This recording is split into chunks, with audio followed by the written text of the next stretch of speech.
Hi guys. Tonight we drift into a world where the cold bites first, and explanations come later, where your breath fogs before your thoughts can form, and where you quickly realize you probably will not survive this if you try it for real. You stand at the edge of the Rocky Mountains in the fading light, snow already whispering against your boots, your fingers stiffening even though the wind has only begun to rise. So, before you get comfortable, take a moment to like the video and subscribe, but only if you genuinely enjoy what I do here. And while you are settling yourself, tell me where you are listening from and what time it is for you right now. Now, dim the lights and you let the world around you soften as you step forward into the dusk. You trudge up the slope, each step a small crunch of ice that echoes quietly between the scattered pines. The air tastes sharp, almost metallic, and you can feel the familiar pinch along the inside of your nose that comes only in deep winter. You tug your coat tighter, not because it helps much, but because the gesture feels reassuring in a place that seems determined to undo you. Behind you, the trail is already vanishing into a blur of wind-blown powder, as if the mountain wants to erase your presence the moment you arrive. You pause, listening. The wind murmurs through the branches with a voice so soft it seems half asleep. In this moment, you imagine yourself as one of those early trappers, those men who wandered these slopes for months at a time, trading comfort for pelts and solitude. A mainstream historical fact flickers into your mind. By the early 1800s, the fur trade in the Rockies had grown so valuable that hundreds of men roamed these terrains each season, living in small groups or entirely alone. Yet as widespread as their presence was, the nights remained their greatest trial. You step deeper into the trees, letting your eyes adjust to the dimming light. The world shrinks into shades of blue and charcoal. The cold, at first quaint and scenic, now begins to feel personal. You rub your hands together and feel that faint sting that means your skin is losing the fight. It makes you wonder what on earth those mountain men actually slept on, and how they kept from freezing in temperatures that dipped well below zero. Historians still argue whether mountain men exaggerated their hardship stories around campfires, or whether the truth was even harsher than the records suggest. You move between two heavy pines whose branches fan out low and wide, like arms trying to shelter you. The needles smell sweet and resinous, and you catch a hint of smoke in the air, though there is no fire nearby. Maybe just a phantom scent carried on memory. The ground here is uneven, but at least the wind is reduced to a thin whistle instead of a full slap across your face. You pause and kneel, brushing aside the top layer of snow. The earth is icy and compacted beneath, far colder than the air. You realize quickly that lying on this ground for more than a few minutes would sap every bit of heat from your body. Early trappers learned this the hard way, and some never learned it at all. You recall a quirky tidbit you once encountered. A few old journals claim that some overconfident newcomers slept directly on the snow their first nights, believing their thick coats would be enough, only to wake chilled to the bone, shivering uncontrollably, sometimes unable to speak. You stand again, shifting your pack, and continue upward. Your breath puffs in soft clouds, and the sound of your boots crunching in the icy crust becomes a steady rhythm, a kind of heartbeat for the empty wilderness.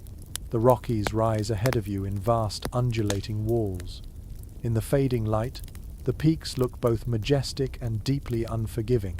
You can almost imagine those trappers trudging ahead of you, shaping the path with their own heavy footfalls. The temperature drops suddenly, that kind of quick plunge that feels like the mountain exhaling right into your bones. You tighten your jaw and step faster, wanting to warm yourself through motion. It barely helps. You rub your arms, trying to coax blood to the surface. The cold up here does not negotiate. It simply exists and expects you to keep up. As twilight deepens, you press on through a dense stand of spruce. The darkness among the trees is thick enough that you reach out occasionally to steady yourself on a trunk. The bark feels rough, ridged with frozen sap. You run your fingers along it, and imagine how trappers sometimes leaned against these same trees, letting their legs rest, letting the cold remind them they were still alive. You stand again, shifting your pack, and continue upward. Your breath puffs in soft clouds, and the sound of your boots crunching in the icy crust becomes a steady rhythm, a kind of heartbeat for the empty wilderness. The Rockies rise ahead of you in vast undulating walls. In the fading light, the peaks look both majestic and deeply unforgiving. You can almost imagine those trappers trudging ahead of you, shaping the path with their own heavy footfalls. Some nights the only sleep they found was a brief doze while sitting upright, because lying down meant too much exposure. You keep walking until the trees thin slightly and the horizon shows the last glimmer of day. You move toward that faint glow, even though it offers no warmth. The snow beneath your boots grows deeper, softer, as if you are stepping into down feathers. It slows you, but not enough to bother you. In a strange way, the snow becomes comforting, muffling the world, making every movement feel gentle. You crest a small rise, and the land opens into a quiet clearing. The sky above is turning the color of cooling embers, streaked with the last orange traces of sunlight. You breathe in slowly. The air enters your lungs like cold water. You exhale, watching your breath drift upward and vanish. Here, in this clearing, you imagine a trapper setting camp. A lonely bed of branches, a tiny fire, a buffalo robe thrown loosely over his shoulders. Just enough warmth to cling to until dawn. You feel the weight of that image as you stand, the cold working steadily into your gloves, into your boots, into the spaces behind your knees where warmth hides but cannot stay for long.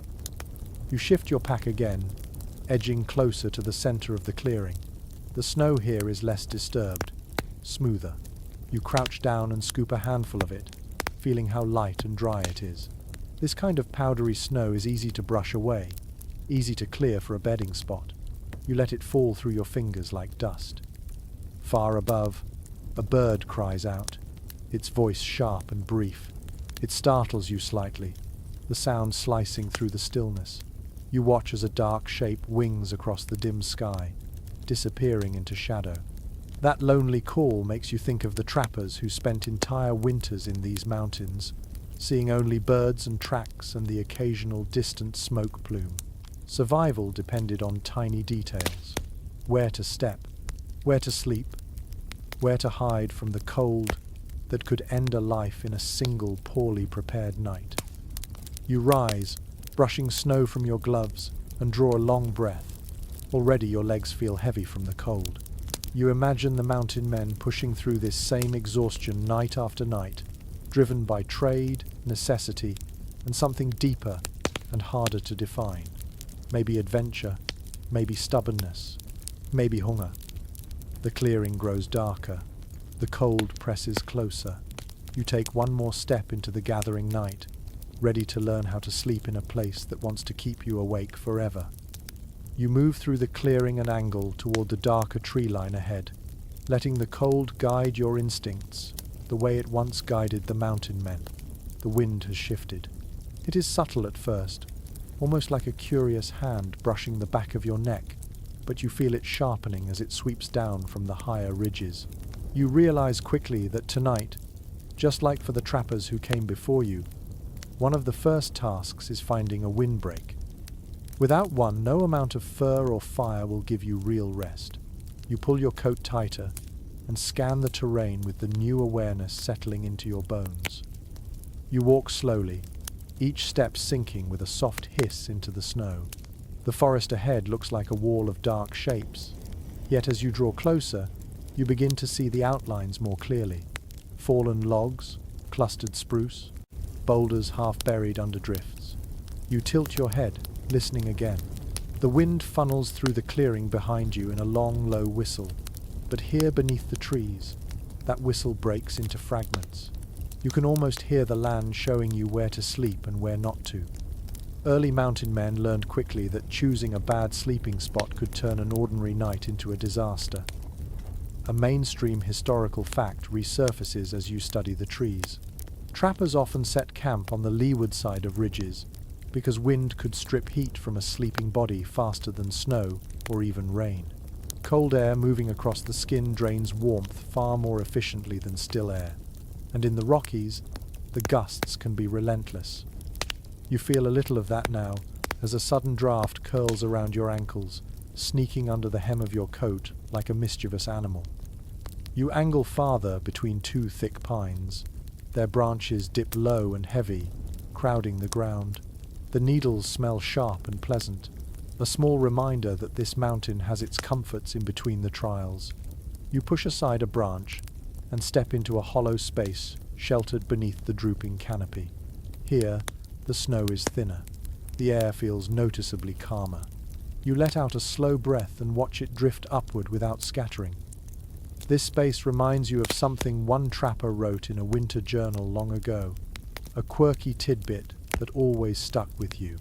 He claimed he chose sleeping spots by squatting down and pretending he was a rabbit, imagining where a creature that hates drafts would settle. He preferred low places surrounded by tight branches. Historians still argue whether this so-called rabbit test was meant seriously or was simply a bit of frontier humor, but the idea certainly fits the mindset of men who survived by paying attention to animals and copying their habits. You crouch as the trappers once did, lowering yourself until your boots crunch the packed snow under one of the pines. You run your gloved hand along the ground and feel how the air barely moves here. The needles overhead form a loose but effective roof. Snow clings to them in pale clumps that dim the world, almost like a natural lantern shade. Everything feels quieter under this canopy, as if sound itself slows down. You straighten and walk a short loop around the tree, checking for hazards. One broken branch juts downward at a threatening angle. You push it aside and snap it off cleanly. It cracks loudly, the sound echoing briefly up the trunk. You toss it away and hear it thump softly into a drift. Small tasks like this, you realize, are the ones that consumed the mountain men each night. Not dramatic battles or furious hunts. Just tiny, necessary tweaks that determined whether they slept soundly or wrestled the cold until sunrise. You step out of the pine hollow and continue searching for an even better windbreak. The forest thickens, then thins around small clearings. You spot a fallen log angled diagonally across a shallow depression. Its root system still lifts from the ground like the ribs of some buried creature. As you approach, you sense the way the log disrupts the airflow. A tender hush exists behind it. Snow rests lightly in this sheltered pocket, undisturbed by the wind that still passes overhead. You step into the hollow and feel the wind fade instantly. You close your eyes for a moment and savor the relief. In a place like this, a trapper might roll out his bedroll or pile boughs without worrying about gusts stealing his warmth. You kneel and brush snow from the log's surface, exposing dark, frozen bark. A faint smell of old wood rises, earthy and cold. You picture a man decades ago doing this same motion, perhaps after a day of trapping beaver in icy creeks, hands stiff, shoulders aching, longing for the simplest comfort, still air. You stand and trace the curve of the fallen tree with your eyes. The log has settled firmly into the ground, leaving little risk of rolling. The depression behind it would cradle a bed nicely. You test the space by stepping behind the trunk and lowering yourself until you sit with your back against the curved wood. You feel how the log blocks the wind entirely. Only the faintest breeze skims the top and curls gently downward, barely noticeable. As you sit, you think about the mountain men and their relationship with the landscape. Many had almost supernatural skill when it came to reading terrain. They recognized windbreaks instinctively, spotting protective hollows the way most people spot street signs. You recall another old observation from a trapper's written account. He noted that wolves and elk often bedded down on slopes that seemed counterintuitive to newcomers. You picture a man decades ago doing this same motion, perhaps after a day of trapping beaver in icy creeks, hands stiff, shoulders aching, longing for the simplest comfort, still air. You stand and trace the curve of the fallen tree with your eyes. The log has settled firmly into the ground, leaving little risk of rolling. The depression behind it would cradle a bed nicely. You test the space by stepping behind the trunk and lowering yourself until you sit with your back against the curved wood. You feel how the log blocks the wind entirely. Only the faintest breeze skims the top and curls gently downward, barely noticeable. As you sit, you think about the mountain men and their relationship with the landscape. Many had almost supernatural skill when it came to reading terrain. They recognized windbreaks instinctively, spotting protective hollows the way most people spot street signs. You recall another old observation from a trapper's written account. He noted that wolves and elk often bedded down on slopes that seemed counterintuitive to newcomers. You stand and trace the curve of the fallen tree with your eyes. The log has settled firmly into the ground, leaving little risk of rolling. The depression behind it would cradle a bed nicely. You test the space by stepping behind the trunk and lowering yourself until you sit with your back against the curved wood. You feel how the log blocks the wind entirely. Only the faintest breeze skims the top and curls gently downward, barely noticeable. Yet those spots, when examined closely, were shielded by subtle angles of rock or tree clusters. Mountain men watched these animals and copied them. They often trusted wildlife more than their own judgment. The air grows darker. The snow continues to fall. You exhale, letting the last bit of daylight fade behind your eyelids as you deepen into the shelter, ready to learn the next necessity of survival in these unforgiving mountains. You sit in the pocket of stillness behind the fallen log a little longer, letting your eyes adjust to the deepening twilight. But soon, a new realization settles over you, heavier than the cold. A windbreak might protect you from the worst of the gusts, but without fire, this hidden nook will become a freezer by midnight. You straighten slowly, joints stiff, and brush snow from your coat. The trappers learned this lesson long before you did. Without a dependable fire, even the toughest mountain man had only a fragile grip on survival. You step out from behind the log and feel the wind skim lightly across your cheeks. It has picked up, steady and confident, as if reminding you that comfort here is temporary and entirely conditional. You take a moment to choose a small clearing just a few paces away, close enough to the windbreak to benefit from its protection, but open enough that your fire can breathe without choking on drifting snow. You kneel and sweep aside a circle of powder.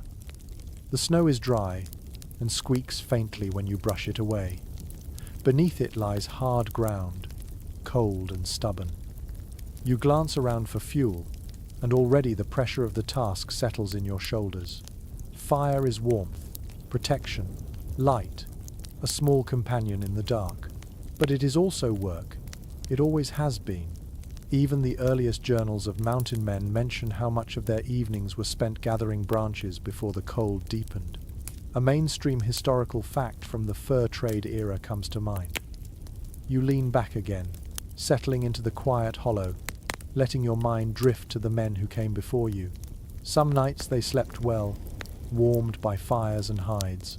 Other nights they shivered through every minute, grateful simply to stay alive.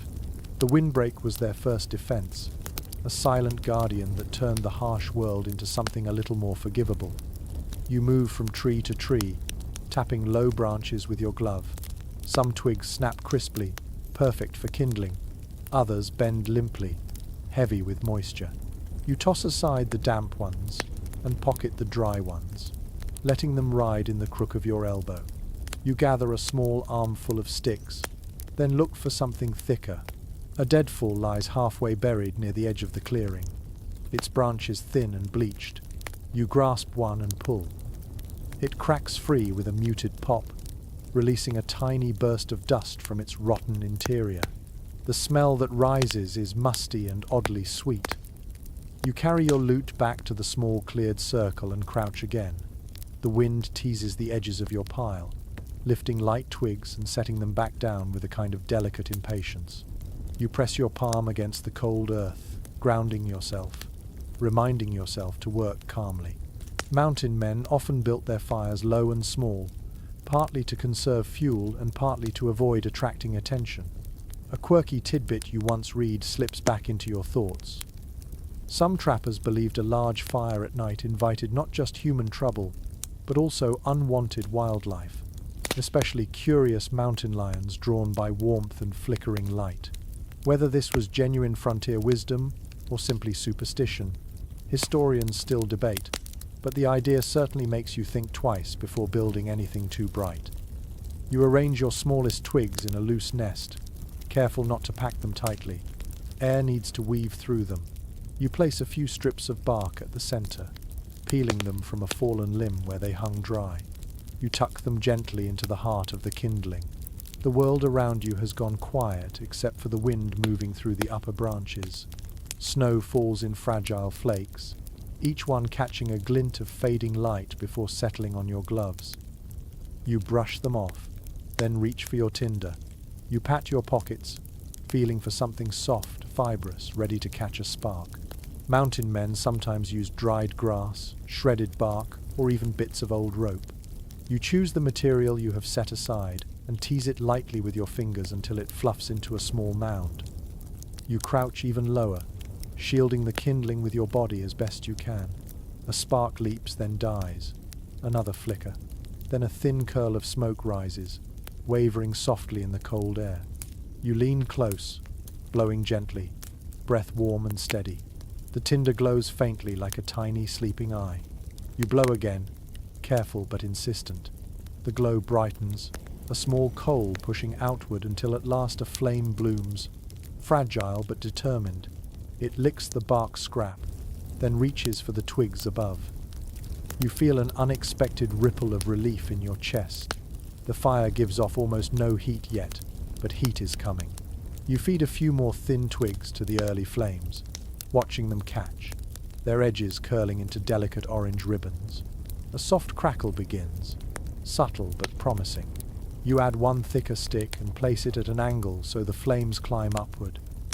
The smell of burning pine needles drifts through the air. It mixes with the crisp scent of snow and something faintly metallic, a reminder of how cold the world around you remains despite this tiny burst of warmth. You sit back on your heels and let your hands hover over the rising heat, savoring the first touches of comfort. Your fingers tingle as sensation returns. You glance up at the surrounding trees, their branches shaking their powdered coats in slow motions. The fire casts a dim circle of amber on the snow, a small oasis carved out of the darkness. You imagine yourself as one of the trappers after a long day of trekking through icy ravines. Back then, fire was as close as they came to a friend or confidant. Many wrote in their journals by firelight, their hands trembling from cold, their ink freezing if the flame died too soon. You adjust one of the thicker branches and notice the fire responding with a quiet, satisfying hiss. You lean back, letting your shoulders relax. Yet you cannot relax completely. You remember how the mountain men had to guard their fires through the night. Not constantly, but often enough to prevent embers from dying or from spreading. Sparks could leap into pine duff, and a careless moment could send flames creeping toward a bedroll. Some men even claimed that dry winter winds could snuff out a fire without warning, though that claim remains a point of debate among scholars. You watch the fire, letting it grow at a slow, steady pace. It is a modest flame, nothing dramatic, just enough to warm your hands and provide the comfort of light. Shadows shift around you, pooling at the edges of the clearing. The windbreak you chose earlier forms a gentle curve behind you, blocking the worst gusts and allowing the fire to perform its quiet magic. As the flames grow stronger, you feel a subtle comfort spreading through your chest. The cold still sits in your feet and wrists, but the core of your body begins to loosen. You stretch your fingers again, pushing them closer to the warmth, savoring the relief. You lift a handful of snow and let it melt just slightly near the fire before rubbing it against your lips. The icy water wakes you, a small jolt of clarity.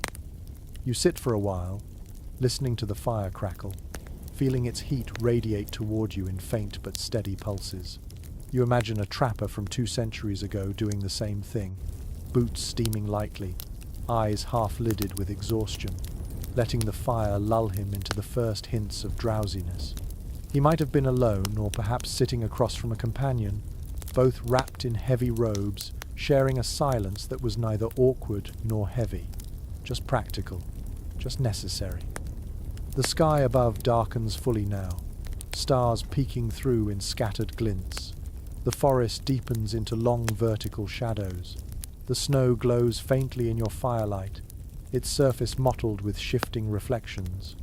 A distant owl calls once, its low note drifting through the trees like a gentle reminder that night has fully arrived. You add another branch to the fire, watching the flames embrace it slowly. The warmth expands just a bit more, soft enough to lull the edges of your awareness. You take a deep breath, letting the cold air fill your lungs, then release it softly, letting your shoulders sink. The fire has taken hold. The night is settling. You feel the rhythm of survival humming quietly around you. The wind may howl above, but down here, in your small circle of light, you begin to understand how mountain men push through the cold one night at a time. You rise from the fire's glow, with the awareness that your next task is just as important as warmth itself. You need something to sleep on, something that keeps your body lifted away from the freezing ground. The moment you take a step outside the firelight, the cold presses against your boots again, almost as if it wants to remind you who is in charge here. The mountain men understood that the earth below them was far more dangerous at night than the air above. It steals heat quietly and relentlessly, pulling warmth down and away, until even the sturdiest traveler wakes trembling. You move toward a small cluster of pines whose branches curve outward like open hands. Their needles form thick layers on the ground, but you know loose needles alone are not enough to keep you warm. You need fresh boughs, ones still full of resin and spring, ones that trap pockets of air and create insulation the way a mattress traps comfort. You kneel beneath the lowest branch and run your fingers over the glossy needles. They feel cool but full of life, with a faintly sticky touch that clings to your gloves. As you examine the tree, a well-known historical detail floats into your mind.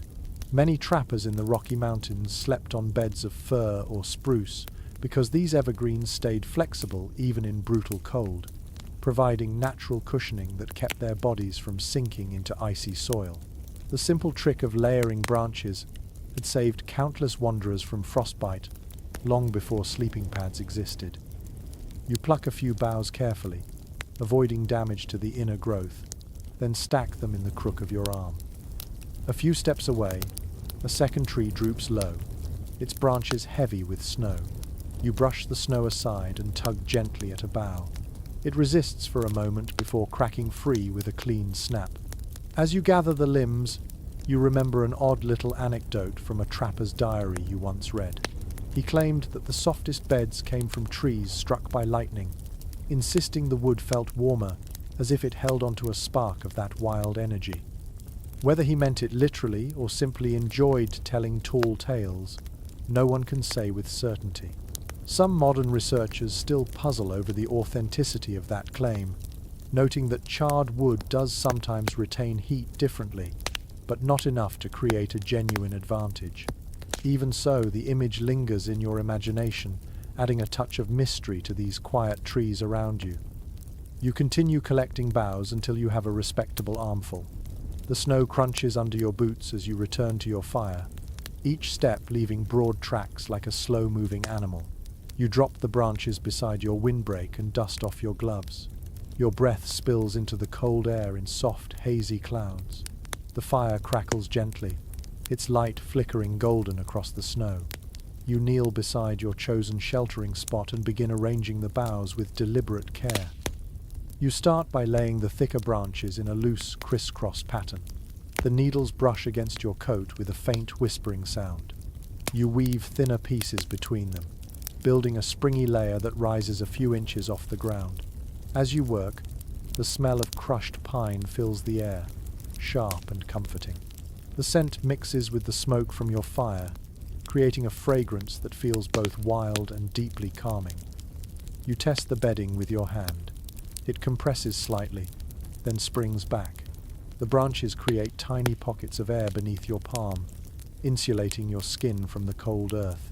Mountain men relied heavily on this natural insulation.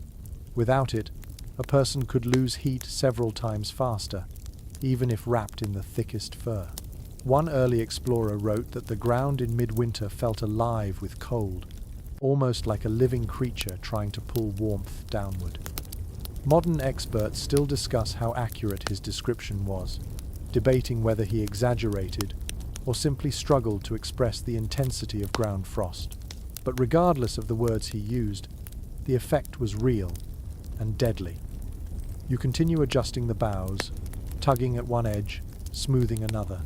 The wind taps at your back, but it no longer feels menacing. You have created a small sanctuary inside this vast wilderness. When you step onto the bed to test it, your weight sinks gently into the branches with a soft crunch. It feels uneven, but far warmer than bare earth. You sit for a moment, letting your legs rest, feeling the subtle warmth that radiates upward as the boughs trap your body heat.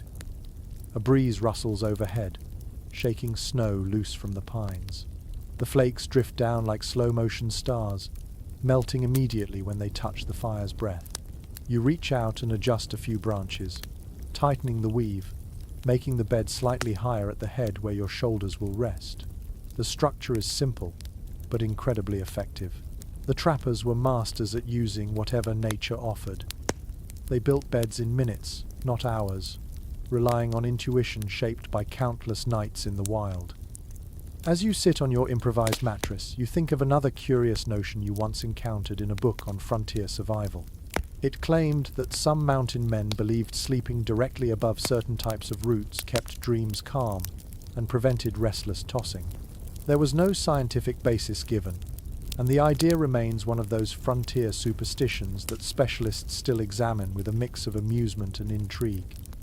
Perhaps the soft root beds simply created more comfortable rest, or perhaps the belief itself eased troubled minds. In the freezing dark, even tiny reassurances matter. You rise again, brushing off stray needles. Your bed is complete, ready for the long night ahead. You kneel by the fire once more, warming your hands. The flames hiss softly as a new log shifts in the embers, sending sparks upward in tiny spirals that vanish into the darkness. You breathe in slow and deep, letting the warmth seep into your chest. The cold around you has not disappeared. It presses gently at your shoulders, at your knees, at the edges of your boots, but it no longer feels overpowering. You have carved out comfort where comfort rarely exists.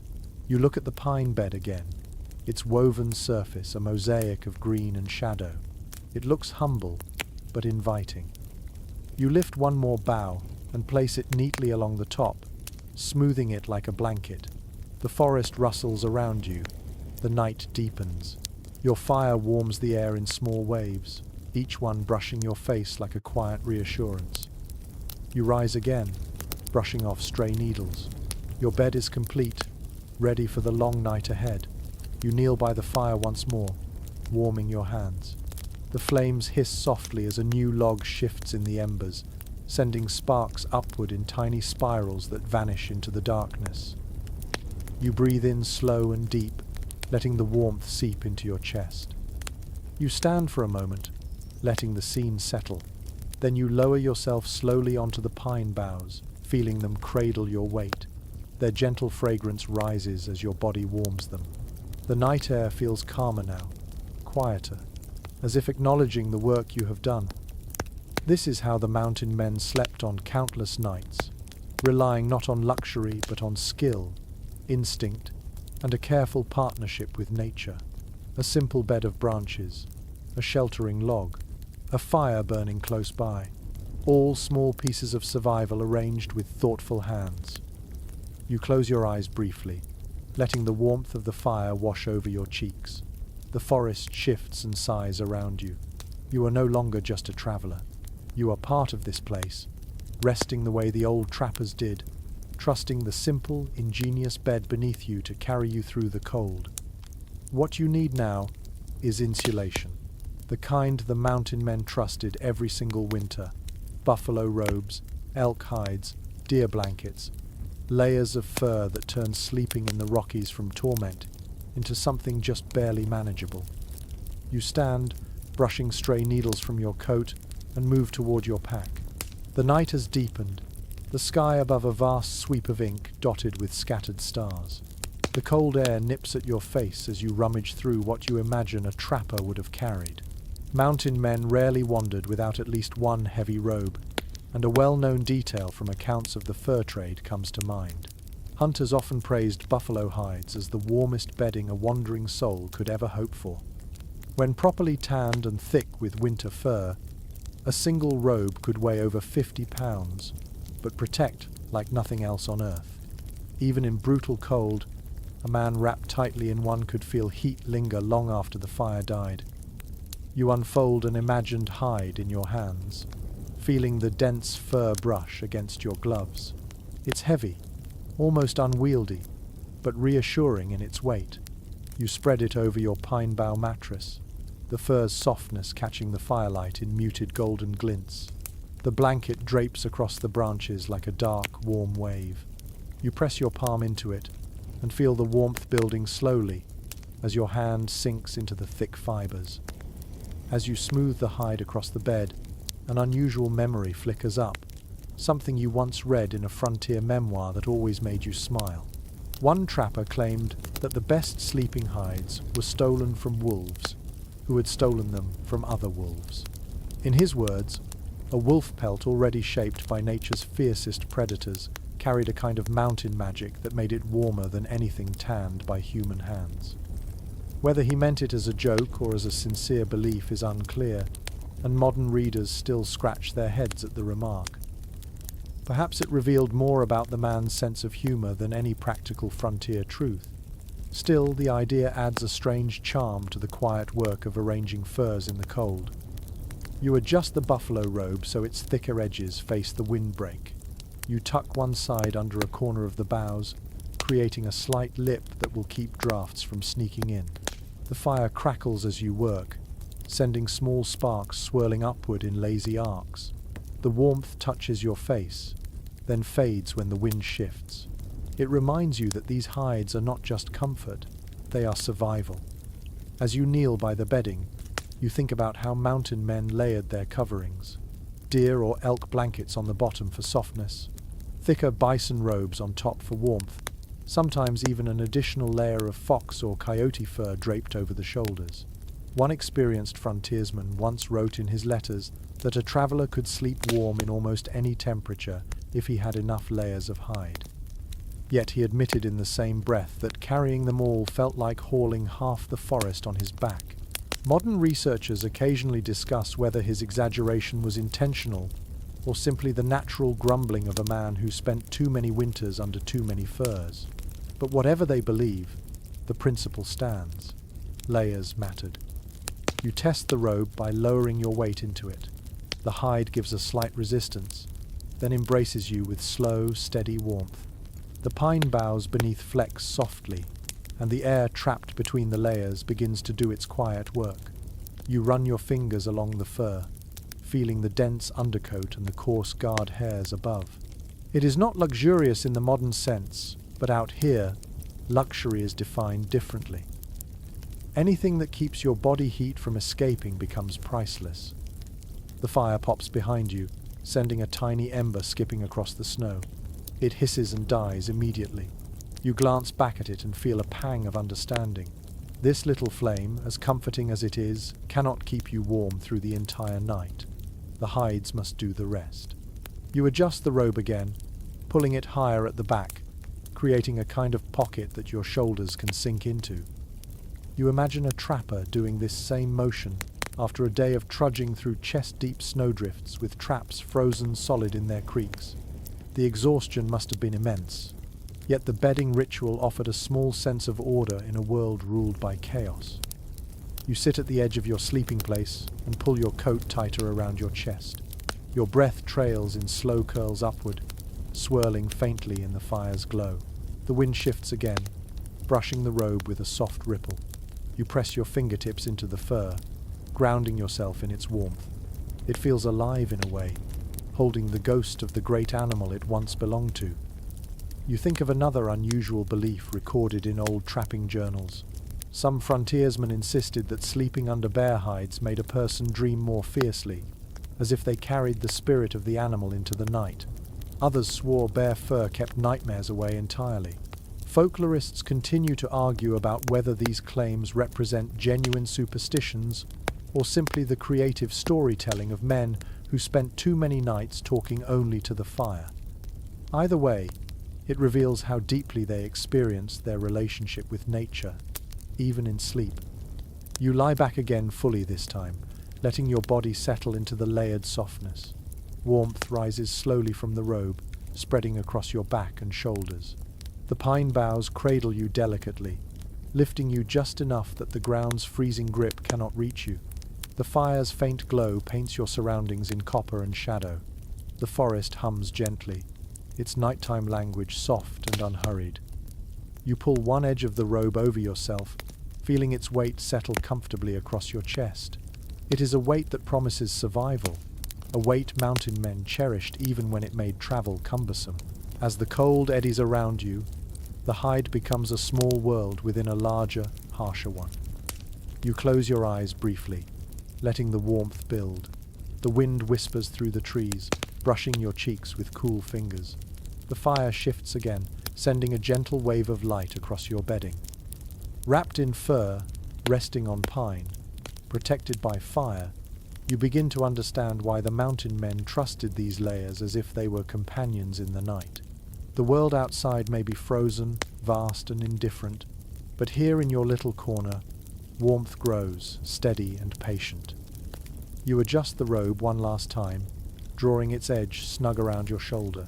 The night feels calmer now, more familiar. The mountains have not softened, but they have accepted your presence for the moment. You breathe in the scent of pine and smoke, and let the warmth hold you. You shift gently beneath the buffalo robe, and tilt your head toward the distant glimmer of starlight reflecting off a frozen riverbed. Even from here, you can hear the faint, brittle rustle of ice shifting as the current pushes beneath its shell. The sound is sharp and strangely musical, a reminder that water never fully sleeps, even in the deepest cold. You rise from your bedding with slow, measured movements, feeling the weight of the hide slide from your shoulders. The fire still flickers steadily behind you, but the cold nudges your skin the moment you step away from its glow. You make your way toward the river's edge, drawn by the pale light dancing across the ice. Mountain men often camped near waterways, not out of comfort but necessity.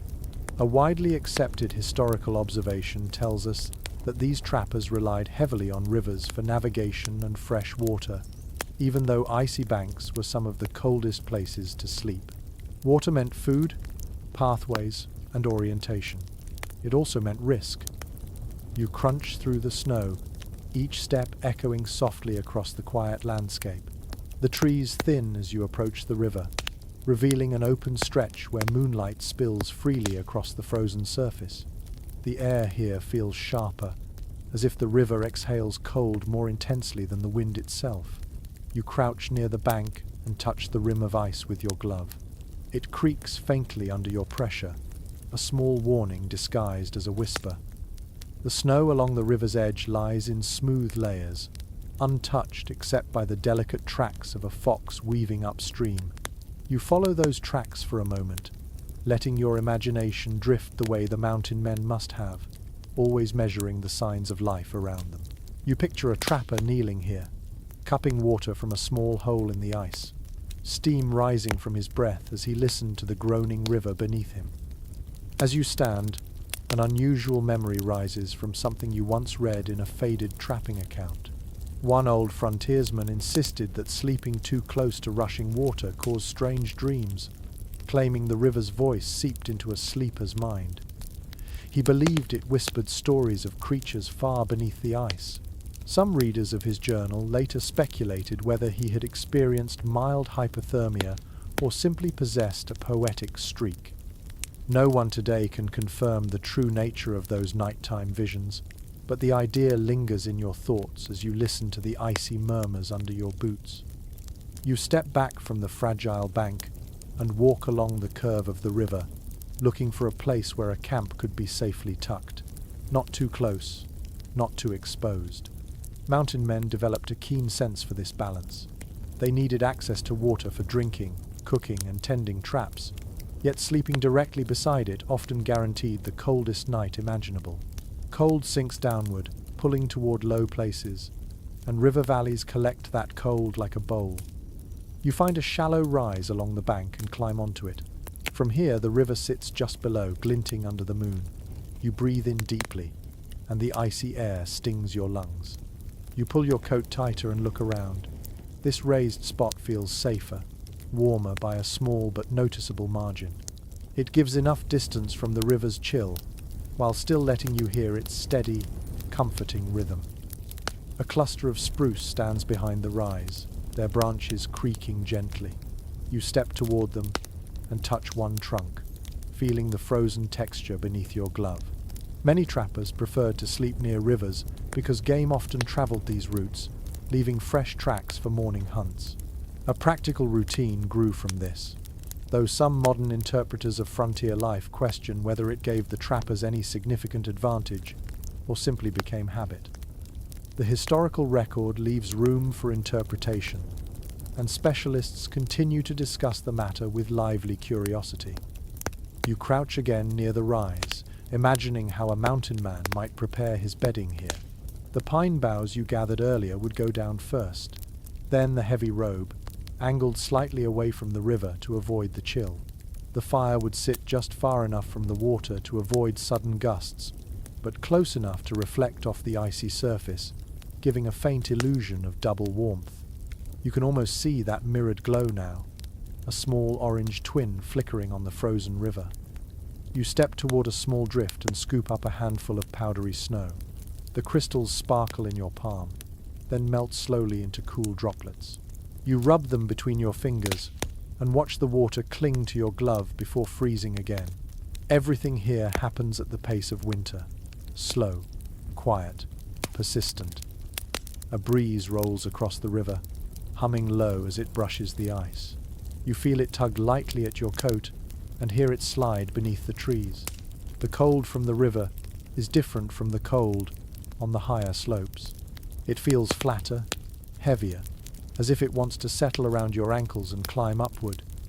You step back toward the fire's glow, understanding why mountain men treated rivers with a mix of reliance and caution.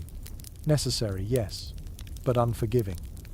As you walk away from the water, the forest seems to exhale, welcoming you back with softer air. The fire crackles when you return, sending a warm pulse against your shins. You lower yourself near your bedding and take one last look toward the river's pale shimmer in the distance. Its voice remains steady, a slow, icy murmur threading through the night. You sit back on the buffalo robe, letting its weight press comfortably against your shoulders. The pine boughs beneath shift slightly, adjusting to your movements. The fire glows warmly, painting your surroundings in amber light. You feel its comfort again, deep and grounding. Sleeping near water was always a gamble for the mountain men, a trade between convenience and cold. But they learned the patterns of rivers, studying how wind, ice, and landscape shaped the night. You feel a small connection to their quiet wisdom now, as you settle deeper into your bedding, letting the rhythmic pulse of the distant river become a gentle reminder that life continues even beneath frozen surfaces. You breathe in the scent of pine and smoke, and the night folds around you with quiet patience.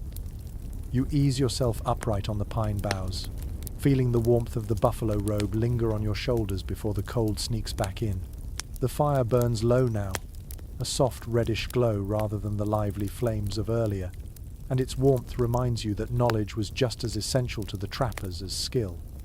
Much of what they learned came not from books or maps, but from listening to others around trading posts, absorbing small scraps of wisdom passed between men who had survived the mountains long enough to speak about it.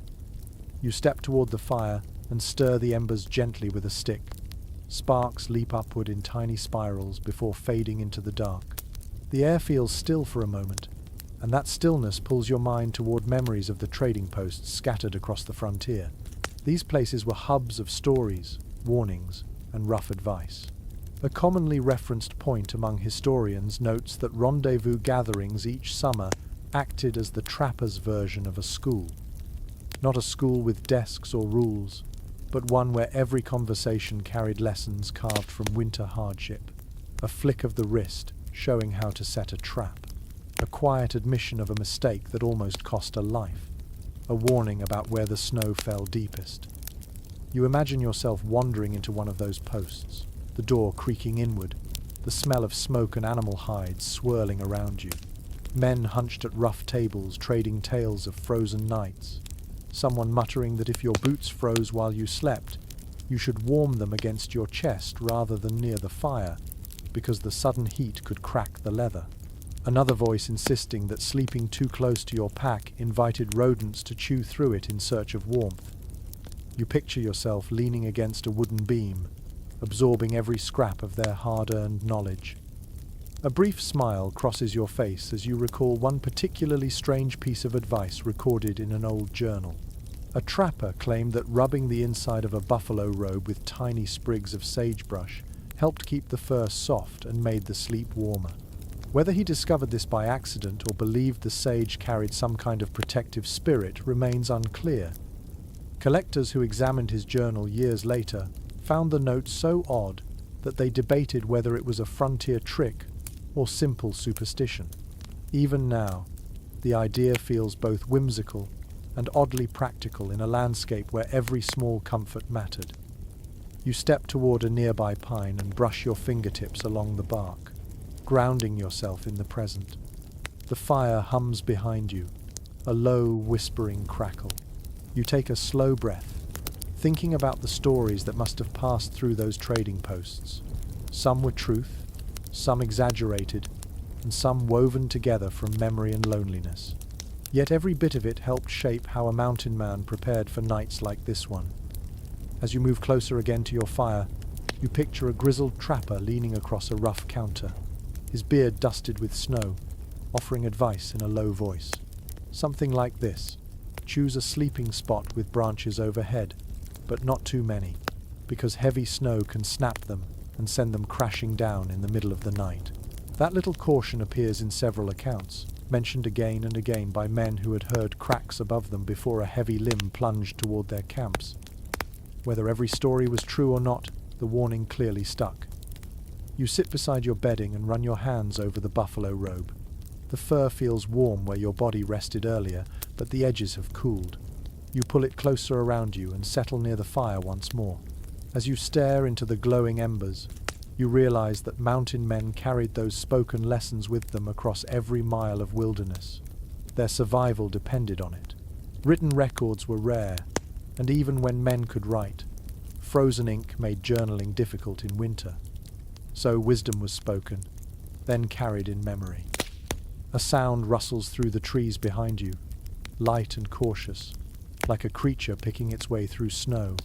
You turn your head slowly, listening. The noise fades, then returns with soft crunches.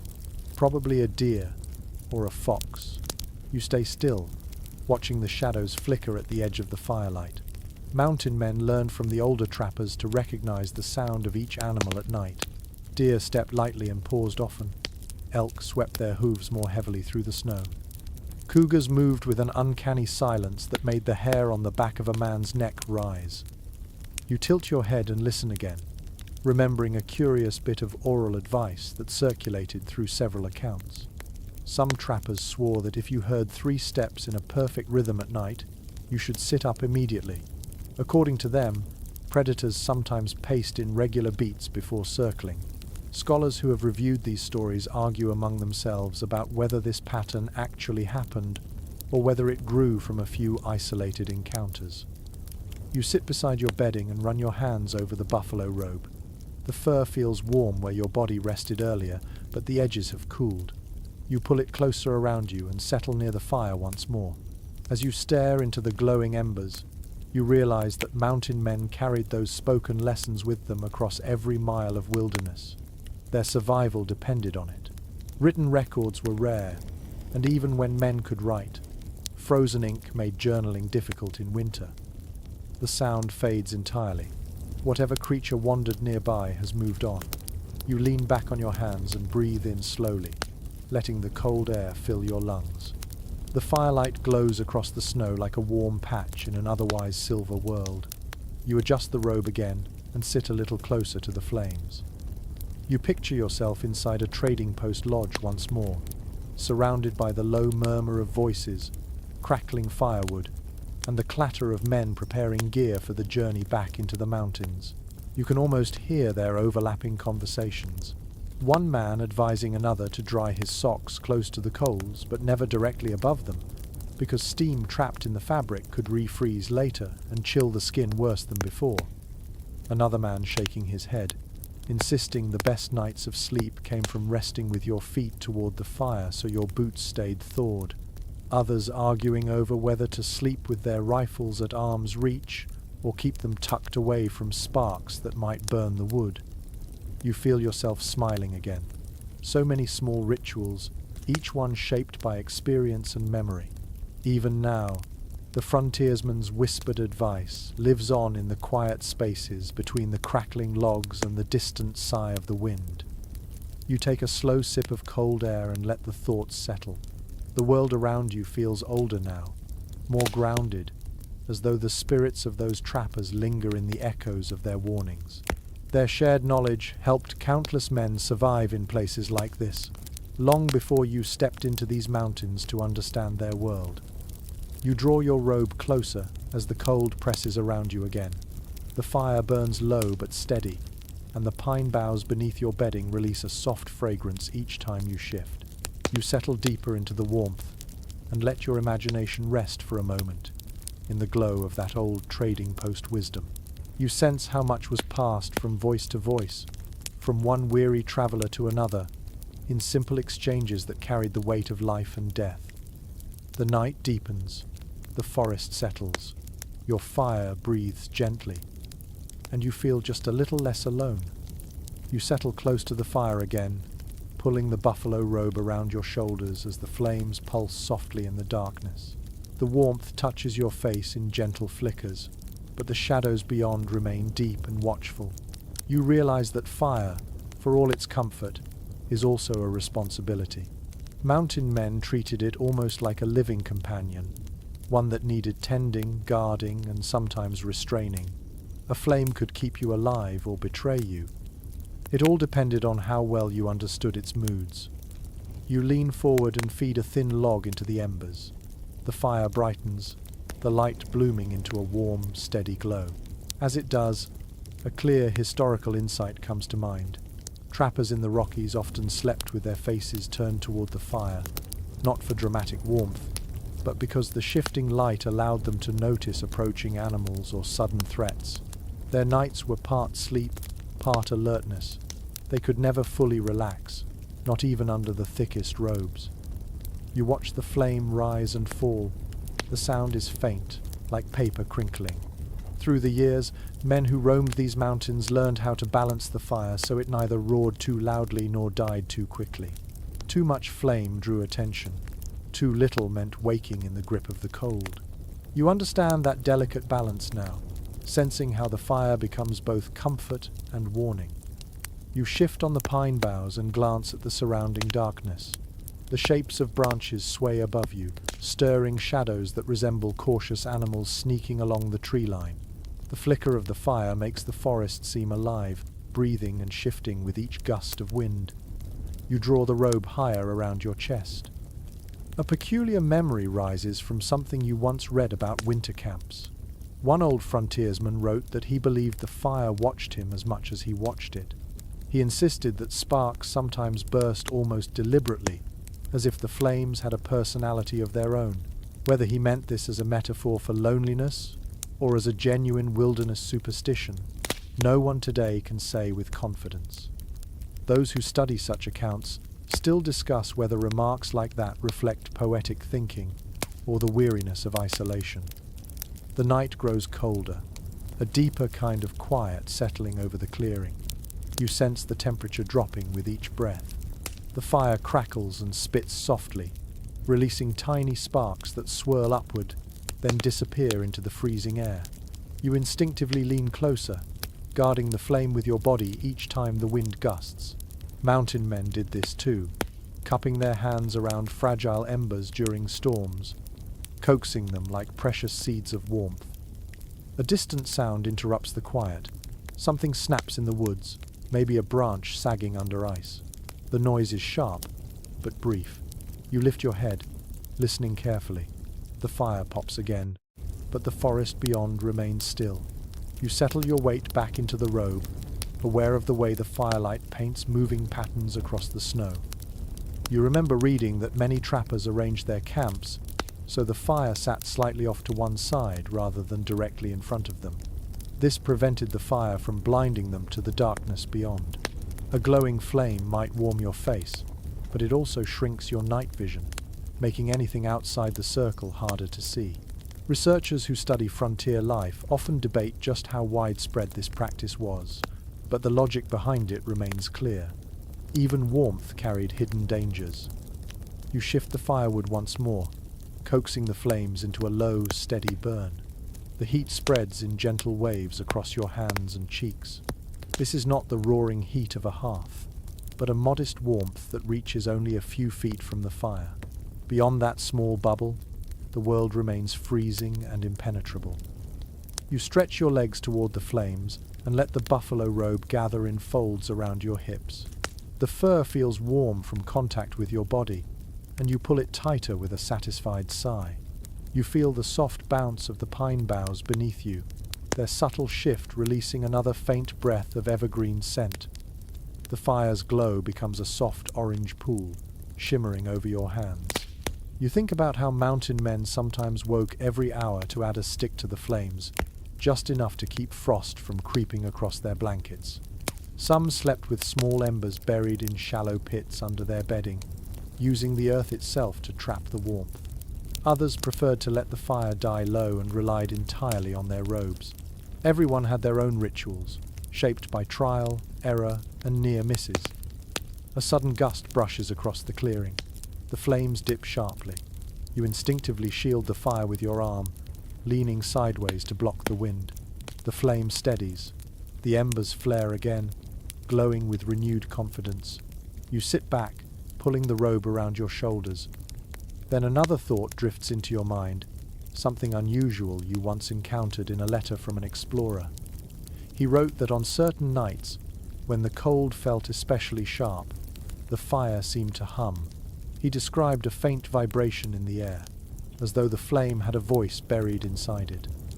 Modern specialists examining such accounts continue to wonder whether this was an auditory illusion caused by extreme cold or a poetic expression of a lonely traveler listening too closely to his own fire. Whatever the explanation, you almost hear that hum now as the flames flicker before you. The fire's light grows softer as the night deepens. You look around the clearing, noticing how quietly the world has settled. The branches sway less often. The wind grows more measured. The snow seems to hold its breath. You adjust the robe around your body, feeling warmth build slowly from within. You take a deep breath and close your eyes for a moment. The fire warms one side of your face while the cold brushes the other, creating a strange but soothing balance. This is exactly the experience the mountain men described. Half comfort, half vigilance. Sleep never came fully, but it came enough. You open your eyes again and watch another spark drift upward. The night remains dark and unknowable, but your fire glows with patient strength, needing nothing more than a few logs and your quiet attention. You settle back into the pine boughs, keeping the fire within your sight, letting its gentle glow guide you deeper into the night. The warmth and shadows blend together, shaping a quiet world where danger and comfort coexist in a single fragile circle. You sit quietly beside the fire, listening to its faint crackle as the night thickens around you. The forest beyond your little circle of warmth feels vast and unknowable, a dark world layered with secrets that only reveal themselves through sound. You pull the buffalo robe higher around your shoulders and tilt your head slightly, letting your ears take the lead. This is how the mountain men survived nights like this one. Before sight, before tools, before anything else, they listened. The air is so still at first that you wonder if the world has paused. But then, gradually, the sounds rise like a slow tide. A soft sigh of wind moves through the pines. Snow settles from a high branch with a muffled thump, Something small scurries underneath a bush, its tiny feet crackling like bits of paper pressed into frost. These sounds blend together into a kind of wilderness lullaby, both calming and faintly eerie. As you listen, a well-known frontier observation returns to you. Mountain men often judged the safety of a camp by the nighttime soundscape. If the forest went completely silent, they grew wary. Stillness could mean predators were moving. It could mean the weather was about to change. It could even mean nothing at all, but the uncertainty gnawed at them all the same. Noise, gentle and scattered, meant life was going on as expected. You close your eyes for a moment, focusing on the rhythm of the woods. The wind changes direction, brushing cold fingers across your cheek before retreating. Somewhere far off, you hear the soft bark of a fox. The sound travels cleanly in the frozen air, slipping between trees and drifting toward your clearing before dissolving into quiet. You shift slightly on your pine bough bed, letting the needles rustle under you. The familiar scent of sap rises again, earthy and soothing. You feel the warmth of the fire on one side of your body and the cold on the other, a contrast that sharpens your senses. If you listen deeply, the forest seems to move around you like a great sleeping creature, its breath slow and measured. A tiny scraping sound catches your attention. You turn your head, scanning the thin line where firelight fades into shadow. The sound comes again, this time followed by a faint rustle. You lean forward slightly but remain calm. Small animals wander near fires often, drawn by curiosity or the promise of warmth. You picture a rabbit or perhaps a curious mink weaving through the underbrush, pausing, sniffing, darting away again. Your mind wanders to a peculiar anecdote you once read in an old trapping narrative. The author insisted he could predict the weather by listening to how owls hooted at night. He believed that a trio of evenly spaced calls meant snow, while an odd pattern meant clear skies. No one today is entirely sure if that belief arose from genuine observation or simply a man's personal myth carried through long winters. Those who analyze such accounts today still find themselves divided, intrigued by the thin line between frontier superstition and authentic backwoods knowledge. You hear no owls tonight, but the silence between wind gusts feels full of its own quiet meaning. The fire pops again, sending a bead of sap bursting into the air with a faint hiss. The sound startles a small creature nearby, and you hear it dart quickly across the snow, its rapid footsteps fading into the trees. You smile slightly. The forest is awake in its own way, even in winter. A deeper sound emerges next, slow and steady, perhaps the creaking of a tree shifting under the weight of accumulated snow. You listen carefully. The sound repeats, long and drawn out, like an old hinge groaning. You imagine the tree's trunk expanding and contracting with the temperature swings, adjusting its posture in the cold night. This heavy creak was something mountain men often described in their journals. They learned to distinguish between the natural settling of trees and the footsteps of larger animals, a skill that could mean the difference between rest and danger. You take a slow breath, letting the cold air settle deep in your lungs. The night feels dense, layered with movement and stillness for you to decipher. Every sound arrives with crisp clarity, each one giving you tiny clues about the world around you. Then it comes, a soft crunch in the snow, gentle but intentional. Not the rapid scurry of a small creature, but a measured step.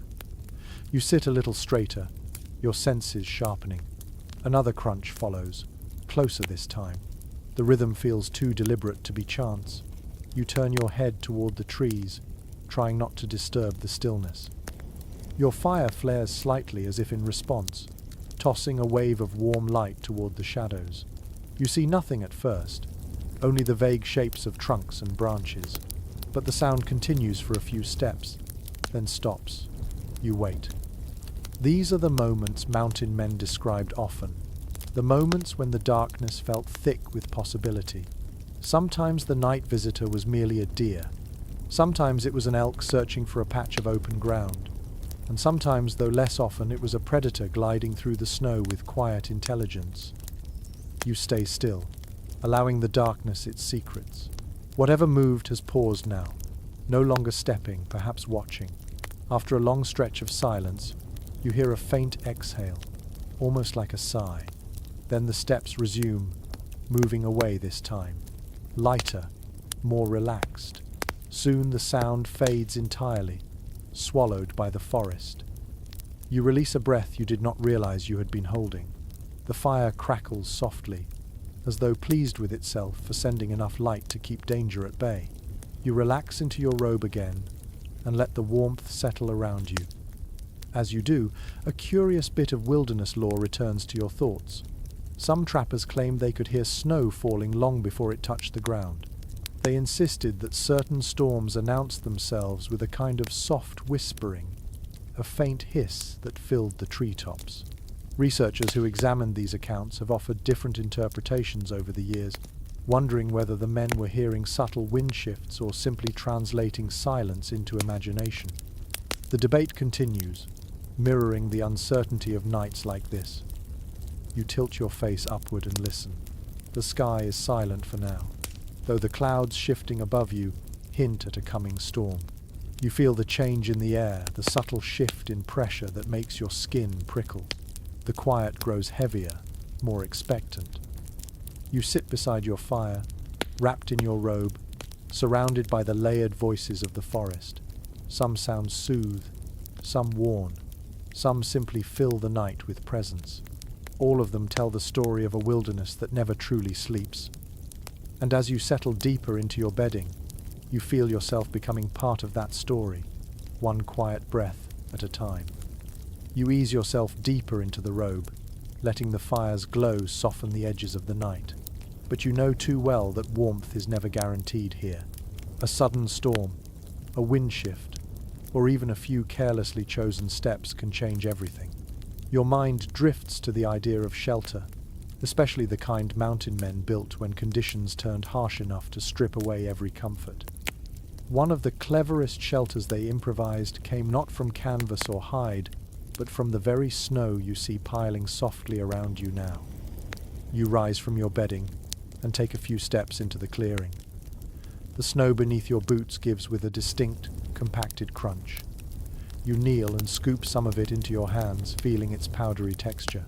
It pours between your fingers like cold sand, then clumps together when pressed. The moment you feel that bond, the thought becomes clear. This is the kind of snow the old trappers used when they were caught far from camp or when storms arrived without mercy.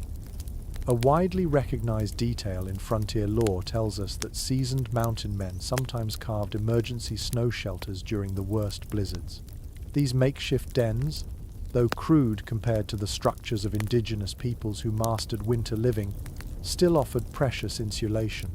Snow, despite its chill, traps air effectively. If shaped correctly, it becomes a protective barrier rather than a threat. You brush your glove across the ground, clearing a small circle. The fire glows behind you, its warmth faint at this distance. Your breath curls in pale ribbons as you stand and wander slightly farther from camp, searching for a deep drift. You find one near the base of a large spruce, its trunk bowed with the weight of white layers. The drift rises in a smooth mound, almost to your waist. You press your hand into its surface. The snow gives slowly, resisting just enough. Perfect. You take the butt of your glove and begin packing the surface, firming the outer edge. As you work, you remember an unusual note from a trapper's winter account.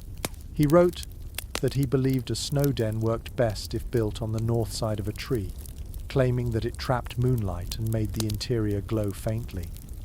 Whether he truly experienced such a glow or simply embellished for effect remains uncertain. Specialists today still scratch their heads at that line, unsure whether to interpret it as poetic imagery or literal observation. You move around the drift, packing snow with rhythmic motions. Your hands grow numb even through the gloves, but you continue. A small doorway begins to take shape at knee height. You hollow it with careful scoops, pushing snow back and compacting it again to strengthen the walls. The den grows slowly, a rounded pocket carved into the drift. The entrance stays small, just enough for you to crawl through. Small openings keep cold air from pouring in. Mountain men knew this instinctively long before scientific explanations made their way into textbooks.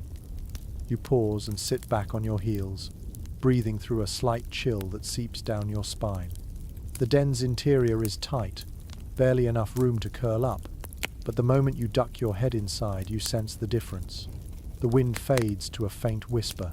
The air grows still, dense, strangely quiet. For a moment, the world seems to hold its breath. You sit inside the small chamber, your knees tucked up, the pine scent from the nearby tree drifting through the doorway. The snow walls glow faintly, reflecting what little moonlight presses through the entrance. The effect is calming, almost dreamlike. You understand now why some frontiersmen called snow shelters winter caves, places where the storm could howl outside while the inside remained hushed and protective. You crawl back out and stand, brushing snow from your clothes. As you do, a distant memory surfaces from a modern historian's commentary you once heard.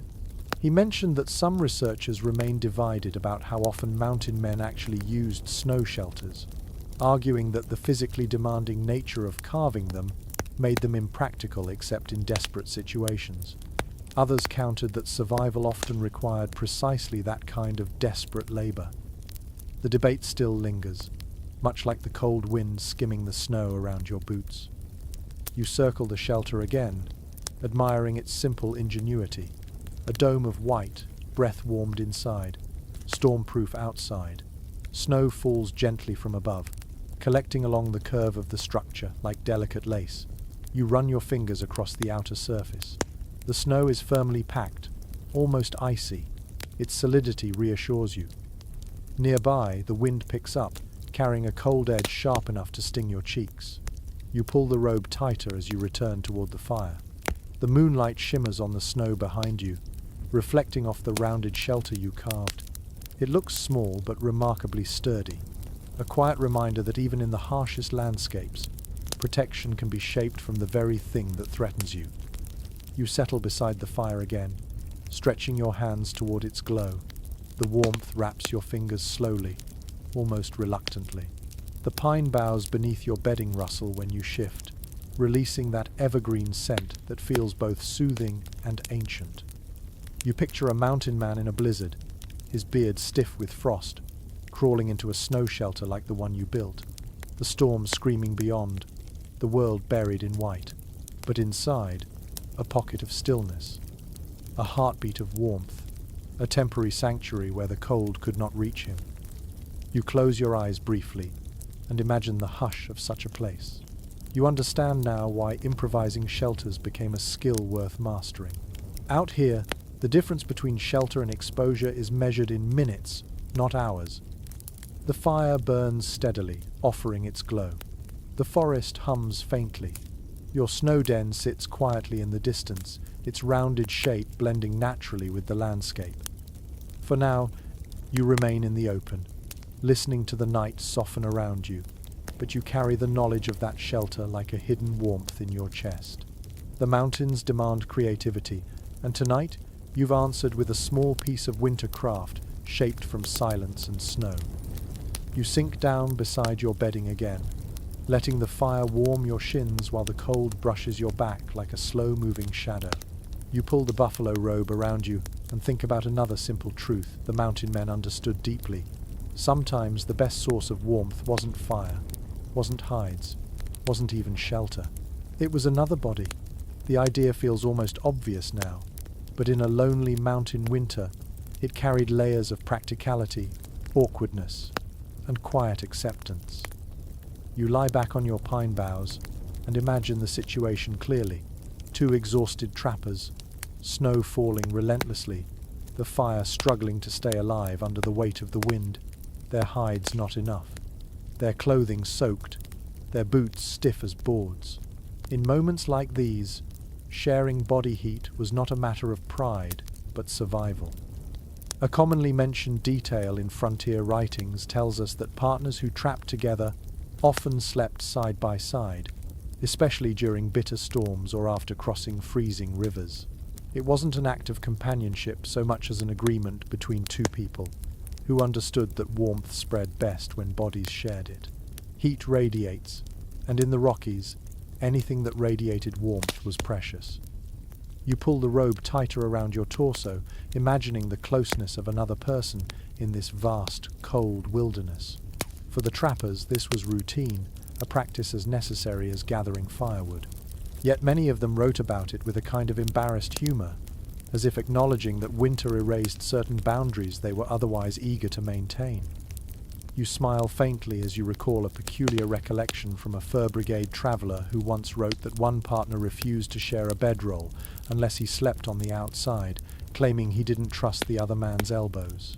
Whether this was a complaint, a joke, or a gentle tease is hard to say, but the imagery lingers in your mind. These small human moments soften the harshness of the mountains, adding warmth of a different sort. Another story comes to you, one even stranger. A trapper claimed he slept best when positioned back to back with a companion because he believed aligning spines created a shared heat channel. The phrasing made later readers laugh, yet some winter camping enthusiasts still comment on how back-to-back sleeping conserves warmth more efficiently than many solo methods. Modern discussions have not reached a firm conclusion on whether such a technique has measurable benefits, and those who compare old accounts with modern studies continue to offer differing interpretations. You shift slightly, imagining the weight of a companion's warmth beside you. The pine boughs creak softly under your movement. The fire's glow deepens into a warm reddish pool, illuminating the edges of your robe. Out here, warmth doesn't just comfort, it stabilizes your entire being. You lean forward and feed another branch into the fire. The flames brighten and send a wave of warmth over your hands. Even now, with the fire burning well, you can feel the cold pressing against your ribs, your knees, the back of your neck. Sitting alone by a fire is only half warm. The trappers knew this deeply. You imagine two men huddled beneath the same bison robe, snow drifting over their shelter, while wolves howled in the distance. In those moments, pride surrendered to practicality. They pressed shoulders together, sometimes legs, the heat of one body amplifying the heat of the other. It wasn't comfortable, exactly. It wasn't always pleasant, but it kept them alive. You stand and take a few steps toward the tree line. The night has grown even quieter, the cold tightening its grip on the world. Your breath forms slow, heavy clouds in the air. You peer into the darkness, hearing only the faint rustle of branches shifting under accumulated frost.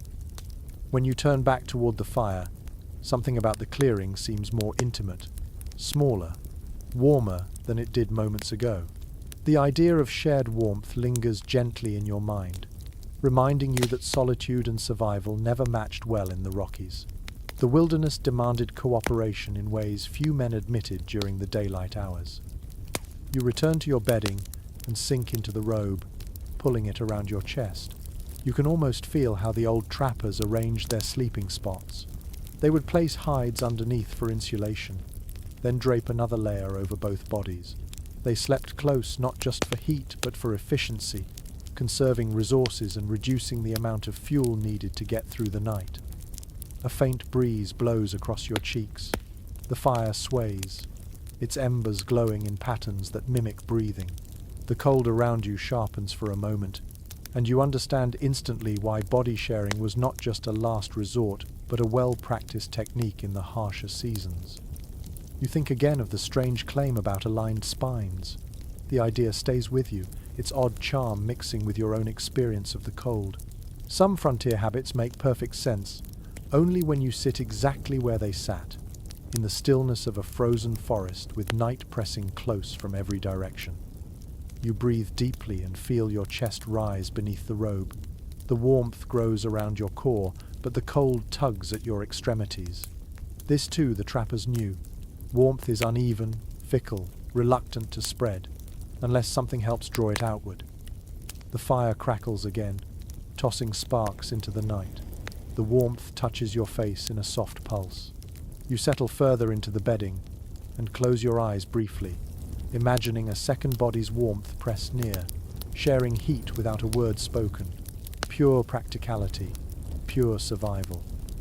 The forest exhales with a quiet sigh. The mountains remain vast and merciless, but for a moment you sense the subtle bond that must have formed between men sharing a winter night. Not friendship, necessarily. Not trust, even.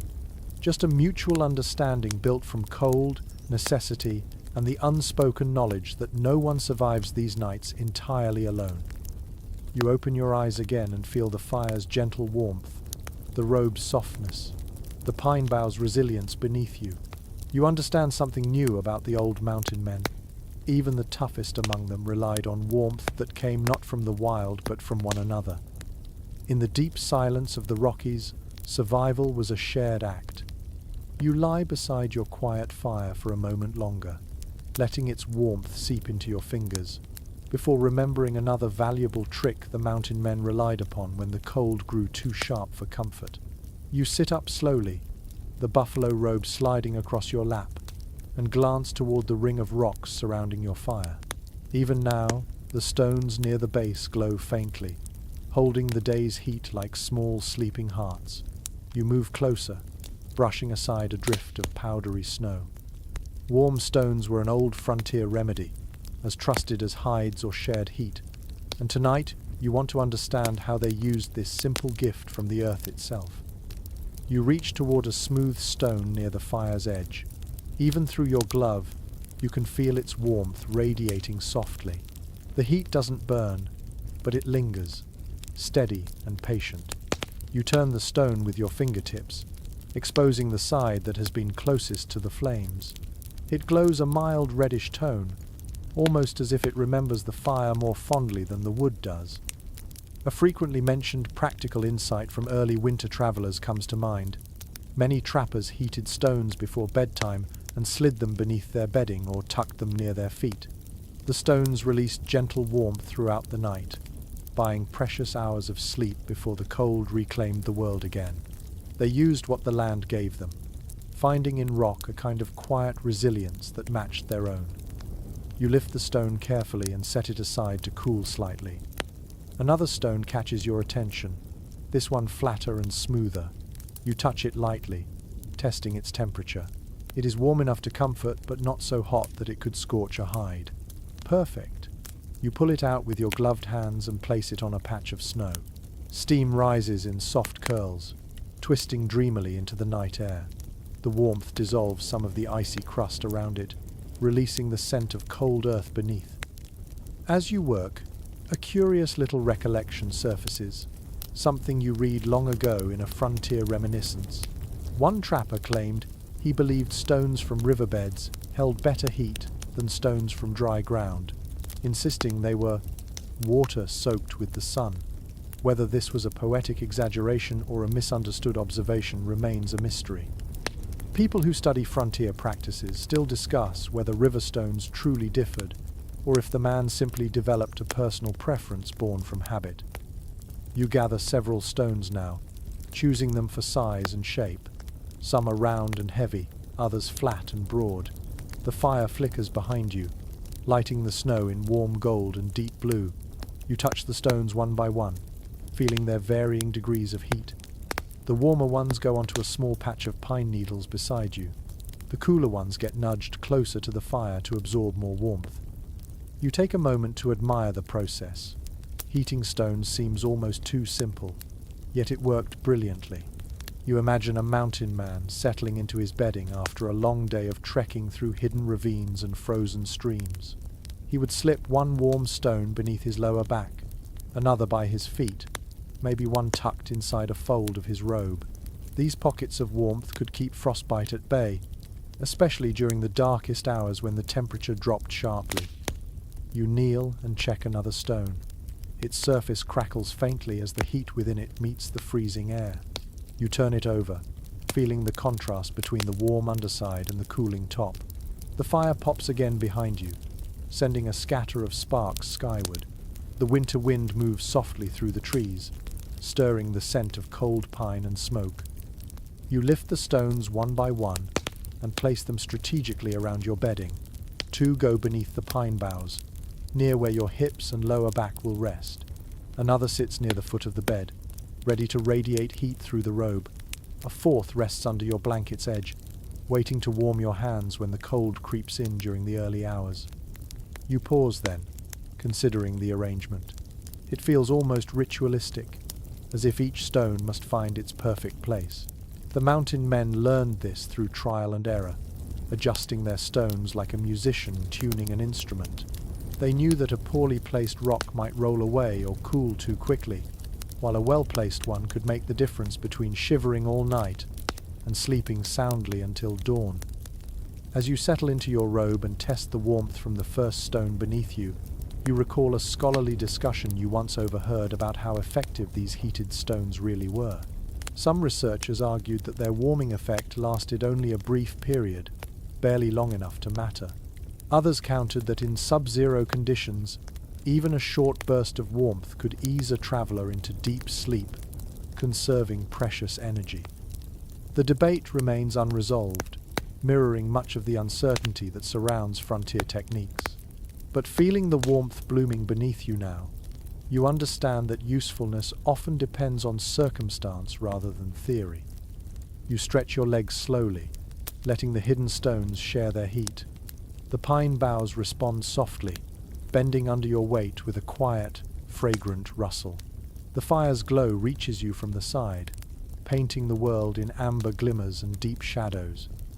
You take in the night once more, the sounds of the forest settling into stillness. Snow whispers as it falls through branches. A distant crack of shifting ice echoes faintly. The air feels dense and serene, as if the mountains themselves have drawn a deep breath and held it. Warm stones at your back, fur across your chest, fire at your side, pine beneath your body, all simple pieces, woven into one small system of survival. You stretch your legs slowly, letting the hidden stones share their heat. The pine boughs respond softly, bending under your weight with a quiet, fragrant rustle. The fire's glow reaches you from the side, painting the world in amber glimmers and deep shadows. You lie back fully now, your head resting near the pine's gentle slope.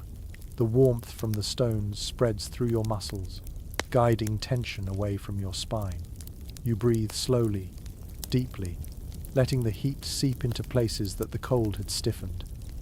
This was how mountain men outwitted the winter, not with brute strength, but with small, clever acts that gathered warmth from unexpected places.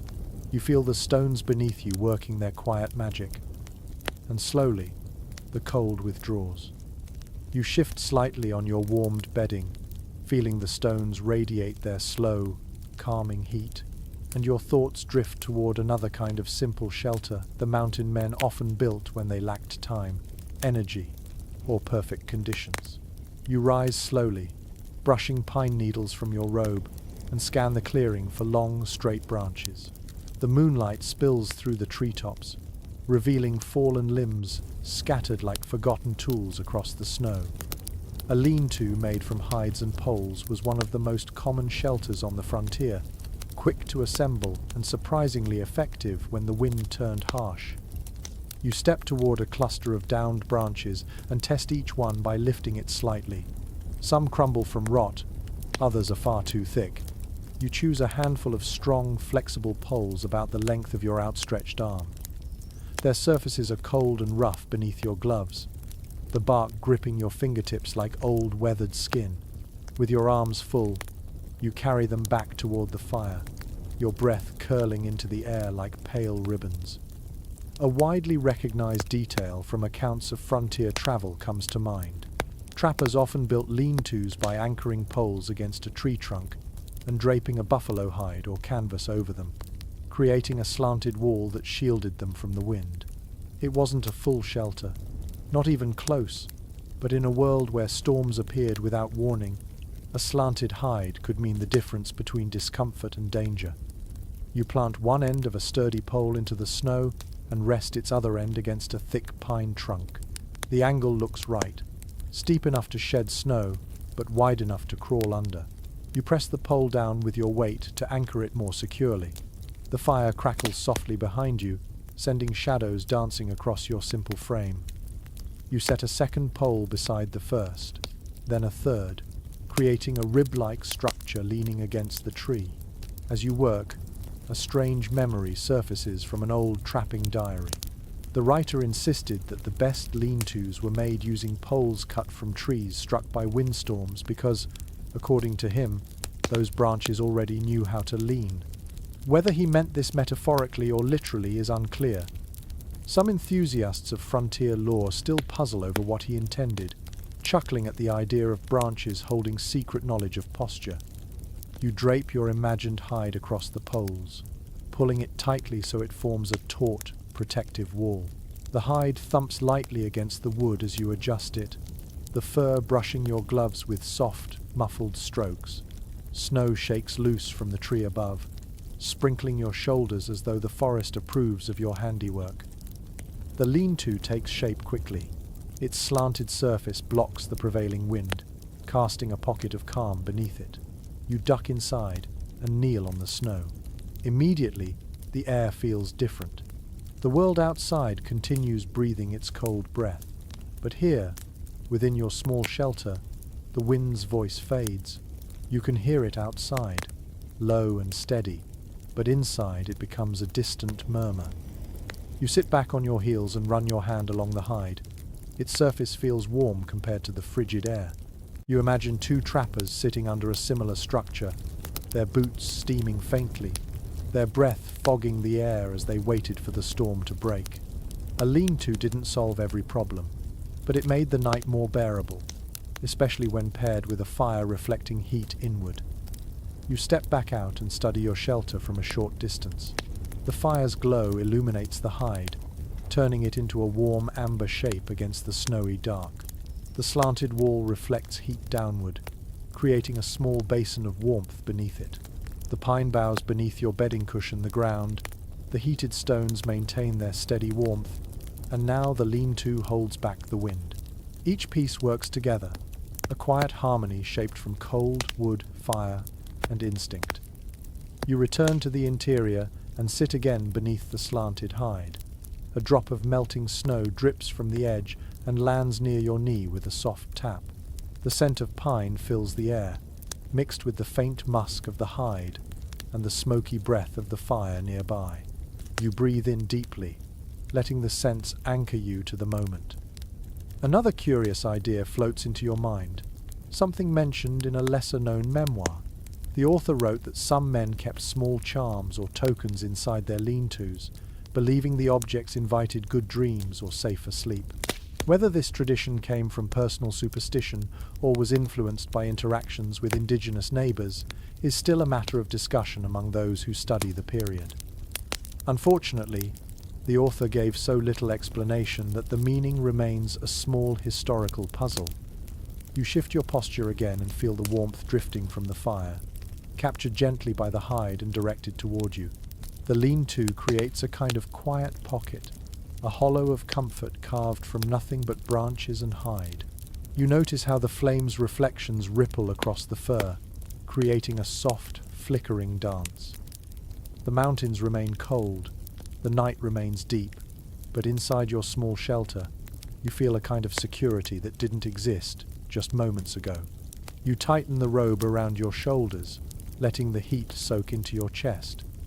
Wind brushes the outer surface of the hide with a low, steady sound. The structure holds firm, flexing slightly with each gust. You press your palm against one of the supporting poles and feel the tension humming through it, the structure alive with the soft push and pull of winter air. You sit back, listening to the quiet beneath the lean-to. The warmth grows, the fire glows, the hide shifts gently with the breeze. The mountains exhale, and for the first time in a while, the cold seems less like a threat and more like a presence you've learned to negotiate. Little by little, through simple, practical decisions, you've created a refuge in the wild. A slanted wall of hide and poles, built with your hands and guided by the old wisdom of men who slept beneath these same stars.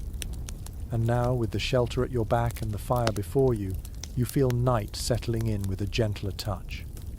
You ease yourself back under the lean-to, letting the hide settle behind your shoulders as the firelight flickers across the snow. For a brief moment, everything feels calm. The warmth radiates from your heated stones, the pine boughs cradle your weight, and the simple shelter shields you from the restless breeze threading through the trees. But as any mountain man knew, the Rockies never stay gentle for long. You lift your head slightly, sensing a change in the air. It begins as a distant murmur, a faint tension humming along the treetops. Then the temperature drops, not gradually but suddenly, like a curtain pulled tight around the clearing. You inhale sharply and feel the cold settle deep in your lungs. You recognize that shift. A storm is rising. You climb out from beneath the lean-to and scan the dark horizon. The stars that glittered moments ago have blurred into faint smudges. Thin streamers of cloud sweep overhead, gathering speed. The wind curls around your legs now, not playful anymore, but sharp, focused, gathering strength as if the mountains themselves are preparing to shake. A commonly noted account from old winter journals comes to mind. Trappers often claimed they could sense storms before they formed, not by sight but by the feeling of pressure tightening against their skin. Some said the forest grew too quiet. Others said the air thickened. You feel both sensations now, and the hair at the back of your neck stirs. Little by little, through simple, practical decisions, you've created a refuge in the wild. A slanted wall of hide and poles, built with your hands, and guided by the old wisdom of men who slept beneath these same stars. Little by little, through simple, practical decisions, you've created a refuge in the wild. A slanted wall of hide and poles, built with your hands, and guided by the old wisdom of men who slept beneath these same stars. You move quickly to reinforce your lean-to. You press the hide tighter along the supporting poles and kick snow along its base to seal the lower edges. As you work, you recall a strange detail you once read in a trapper's notebook. He claimed to have survived a storm by singing to the wind, believing the sound tricked the gusts into passing him more gently. The wind rises again, louder this time, bending the pine branches overhead. You hear them groan under the pressure, each bending arc releasing a low rumble. Snow shakes loose in heavy clumps, landing with dull thuds around your camp. You feel the urgency of the moment settling into your bones. Storms in the Rockies could build in minutes, swallowing an entire valley under roaring winds and blinding snow. The wind crashes into the clearing again, this time with the full force of the storm behind it. Snow blasts sideways, gritty and sharp as it pelts your coat. You duck into the lean-to, pulling the hide down low as icy flakes swirl inside. The structure groans under the pressure but holds firm. You brace one arm against the nearest pole, feeling it tremble beneath your hand. Whether it was superstition, delirium, or simply a man's attempt to entertain himself in terror, modern readers still debate the origins of that tale. But you can almost imagine him, crouched under a flimsy shelter, voice quivering as the storm roared around him. Inside your lean-to, the sound is muted to a low growling roar. You feel the storm in your chest more than your ears, each gust pushing against the hide, as though the night itself is trying to shove its way inside. The cold pours in through every gap, brushing your cheeks with icy fingertips. You press your robe tighter and shift your weight to adjust the heated stones beneath you. Their warmth has dimmed slightly but still offers a stubborn glow against the creeping chill. You curl your legs closer and let the hide settle around you like a heavy wing. The fire outside flickers violently. You watch its glow pulse in rapid beats, shrinking and bursting back alive as the wind wrestles with it. The sound of the storm becomes deafening. Wind shrieks through the branches like a chorus of distant voices. Snow whips across the ground, scouring the surface in wild, darting patterns. Whatever the truth, their fear comes alive in the howling wind outside your shelter. Another memory rises, this one about a winter expedition, where two trappers described a storm so violent it buried their fire entirely beneath drifting snow. They dug it out 3 times before surrendering and retreating into a crude shelter much like yours. Some historians examining their journals have argued that their description may have been embellished, while others believe the storm conditions described match historical blizzards known to sweep through the rocky passes. Minutes pass, or perhaps longer. Time bends under storms like this. The world shrinks to one small, trembling triangle of hide and branches. You listen carefully, feeling the pulse of the storm shift. The wind loses a little of its sharpness. The roar becomes a steady rush rather than a violent scream. You lift the edge of the hide cautiously. Snow pours down in heavy curtains, but the worst seems to be passing. The fire has dimmed to red embers, half buried in a small drift, but not extinguished. You smile despite the cold. The flame has endured.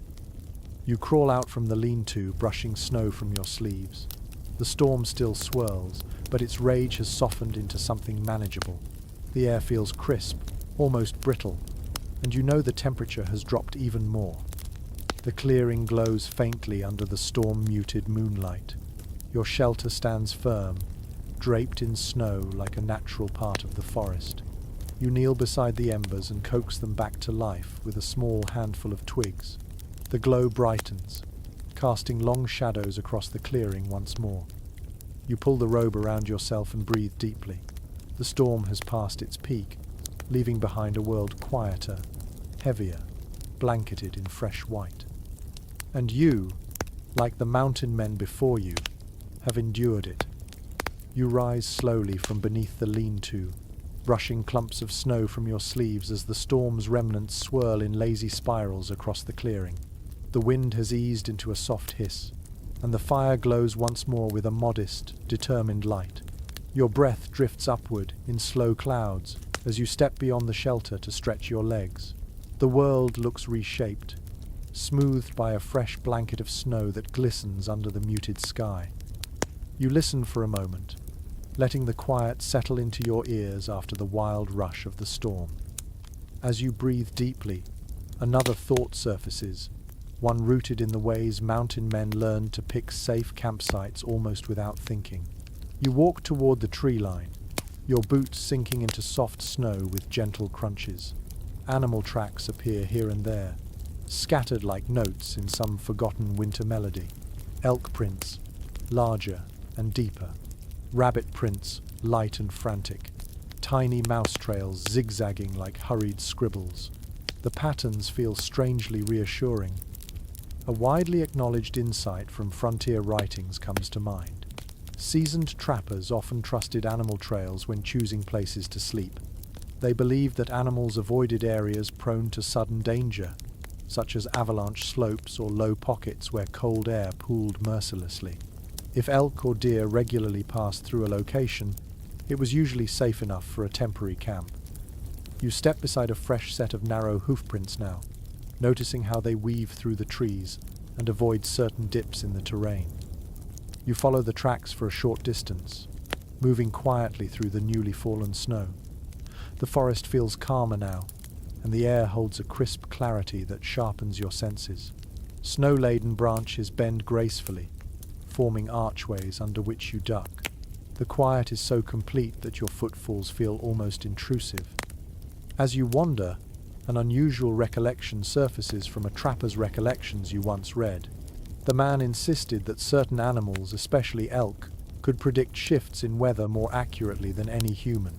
According to him, if he found elk bedding down early in the afternoon, he prepared for a hard night. If they wandered restlessly, he expected winds. This belief has drawn mixed reactions among those who examine frontier ecology today. Some argue that wildlife indeed responds instinctively to pressure changes. Others suspect the trapper was interpreting patterns where none truly existed. In the world of winter survival, instinct and guesswork often blurred together. You stop beside a cluster of spruce trees and crouch near the snow. A fresh set of tracks leads into a narrower passage between two boulders. You notice how the path curves gently, avoiding a steep embankment where snow lies piled in a way that suggests instability. Without needing to test it, you know stepping there might cause the mound to collapse. The animals avoided it automatically. You marvel at their intuition. You turn back toward your fire, tracing your own footprints. Your shelter appears as a small dark triangle beneath the pale branches, half buried in snow. The fire's orange glow flickers softly, casting warm ripples across the clearing. You kneel once more near the fire, feeding it a small log. The flames respond with a low, grateful roar. The warmth seeps into your fingers, easing the cold that clung to them as you followed the tracks. You stretch your hands toward the glow and feel the fire pulse gently against your palms. You sit back on the pine boughs, letting the heat spread through your limbs. As you settle, another curious bit of wilderness memory nudges its way into your mind. Some mountain men swore that sleeping near well-used animal trails brought better dreams. They believed that animals carried a kind of calm with them, leaving behind an invisible thread of ease along their routes. Whether this gentle notion emerged from true experience or from the long, lonely nights men endured out here remains uncertain. People who study frontier folklore today still puzzle over the origin of that belief, noting how deeply sleep and superstition intertwined on the edge of the wild. You rest your hand on the buffalo robe beside you, feeling the warmth rising from the hidden stones beneath. The fire crackles softly, the lean-to blocks the wind, and the scent of pine drifts through the cold air. The snow continues to fall lightly, tiny flakes drifting down like soft whispers. You look toward the animal tracks once more. The path disappears into the dark line of trees, a reminder that the forest has its own logic and rhythm. In following those small signs, you feel a quiet kinship with the trappers who once walked these same mountains, reading the land like a story whispered only to those who listened closely enough. You settle into your bedding, drawing the robe around your shoulders and letting the warmth gather. The night deepens, the fire glows steadily, and the animal-traveled ground beneath you feels strangely welcoming. In this vast wilderness, you realize, safety often hides in the footsteps of creatures who know the land far better than you ever will. You shift slightly beneath the buffalo robe, feeling the warmth of the stones fade into a gentle, dull heat. Outside the lean-to, the forest whispers in low breaths that rise and fall with the breeze. The storm has passed, but the cold has grown sharper, cleaner, almost brittle. The fire burns steadily now, small but confident, its glow flickering like a heartbeat against the snow. You stare into the flames and realize that the next task is not simply keeping the fire alive, but deciding how much fire you actually want. You sit up slowly, brushing loose flakes of snow from your sleeves.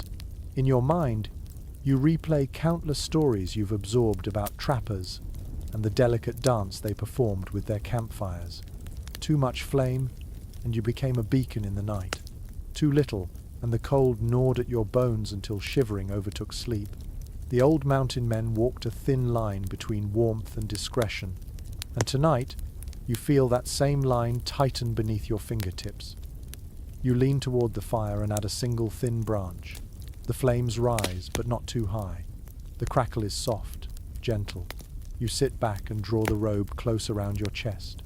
A consistently cited observation from winter travelers tells us that trappers often built smoky fires deliberately, using damp wood or green bark to create a thin veil that masked their camp's silhouette. It wasn't always ideal for cooking or comfort, but the blue-grey haze helped keep them hidden from wandering eyes, both human and animal. You reach for a larger log, but hesitate. The night feels open around you, the quiet wide and deep. The thought of sending a tall plume of flame into that space feels unwise. You place the log down instead, choosing a smaller piece of wood and adding it carefully to the growing nest of embers. A faint trail of smoke curls upward. It moves lazily, drifting through the lean-to opening like a slow-moving ghost. You watch it for a moment, noting the way it catches the moonlight. This is the kind of fire the mountain men preferred when traveling alone. Just enough warmth to ease the cold, but not enough to shout their presence across the mountains. A peculiar memory flickers through your thoughts, drawn from an old diary written by a trapper who insisted that smoke could carry a man's worries straight into the sky. He wrote that he sometimes stared at the rising wisps until he felt lighter, emptied of the burdens he carried. Whether he was describing a real emotional practice or merely drifting into poetic territory has never been fully clarified. and those who've studied his entries continue to disagree about his intended meaning. Still, the image lingers with you now as you watch your own thin plume dissolve into the night. The wind shifts slightly, brushing smoke toward the lean-to. It swirls around your face, leaving a faint tang of charred pine on your tongue. You lean away and cough lightly. You wonder how the mountain men endured nights of smoky fires without complaint. Perhaps they grew used to the sting. Perhaps they no longer noticed it at all. You stand and move to adjust the lean-to's hide, lifting one corner to allow more ventilation. The forest breathes around you in slow, rhythmic gusts. The flames flutter with each current of air, but remain steady. You lower the hide again and return to your bedding, the stones beneath the pine boughs still offering a stubborn whisper of warmth. A new sound brushes your ear, a distant thump, followed by a brief gliding noise as something moves through the snow. You sit up slightly, alert but calm. You turn your head, listening carefully. The noise fades quickly, probably just a deer, or maybe a fox slinking along the trail you saw earlier. The fire crackles beside you, its small flames sending slender shadows stretching long across the snow.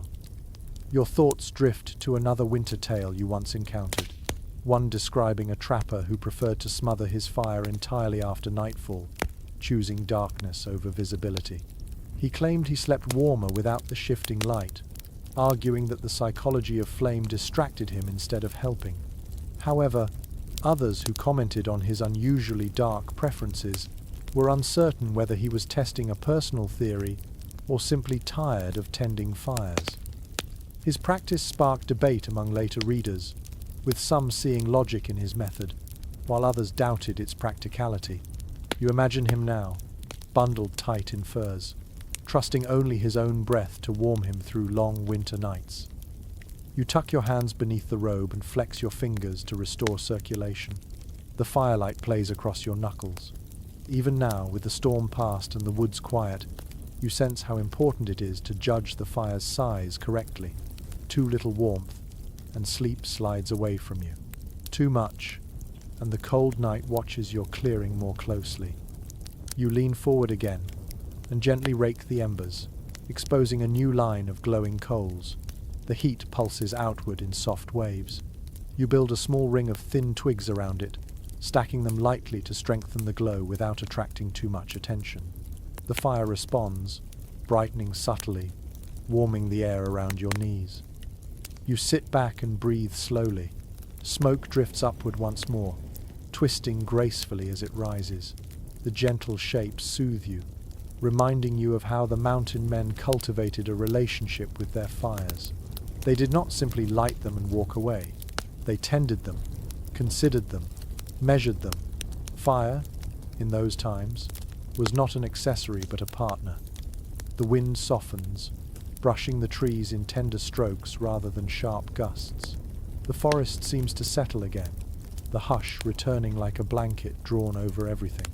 You pull the robe more securely around your shoulders and settle deeper into your bedding. The heat from the stones beneath you, though faint, mingles with the fire's radiance to create a pocket of comfort that feels almost luxurious against the cold world just beyond. You tilt your head back and study the sky. The storm clouds continue drifting apart, revealing patches of stars glimmering faintly. You feel the whole world opening again, breathing freely after the storm's heavy command. As you watch the sky, another unusual bit of frontier recollection comes to mind. Some trappers claimed that smoke drifting straight upward meant the night would stay calm, while smoke blown hard to the west foretold unsettled weather. Debates about the accuracy of this old rule persist, with some experts pointing to meteorological reasoning, while others dismiss it as coincidence layered with tradition. You glance at your own smoke now, rising gently in a slender column. It comforts you, even if you can't say why. You lower your gaze to the firelight again. The ember glow reflects warmly across the hide of your lean-to, making the shelter feel almost alive. The flicker of flame creates ripples of shadow and light that sway gently as you breathe. The entire scene feels quiet, intimate, and deeply connected to the countless winter nights lived by mountain men long before you. You place one final twig on the fire. The flames accept it with a soft hiss. The warmth spreads, steady and controlled. You settle into the robe, letting the pine boughs cradle your back, the stones warm your bones, and the fire maintain its quiet companionship.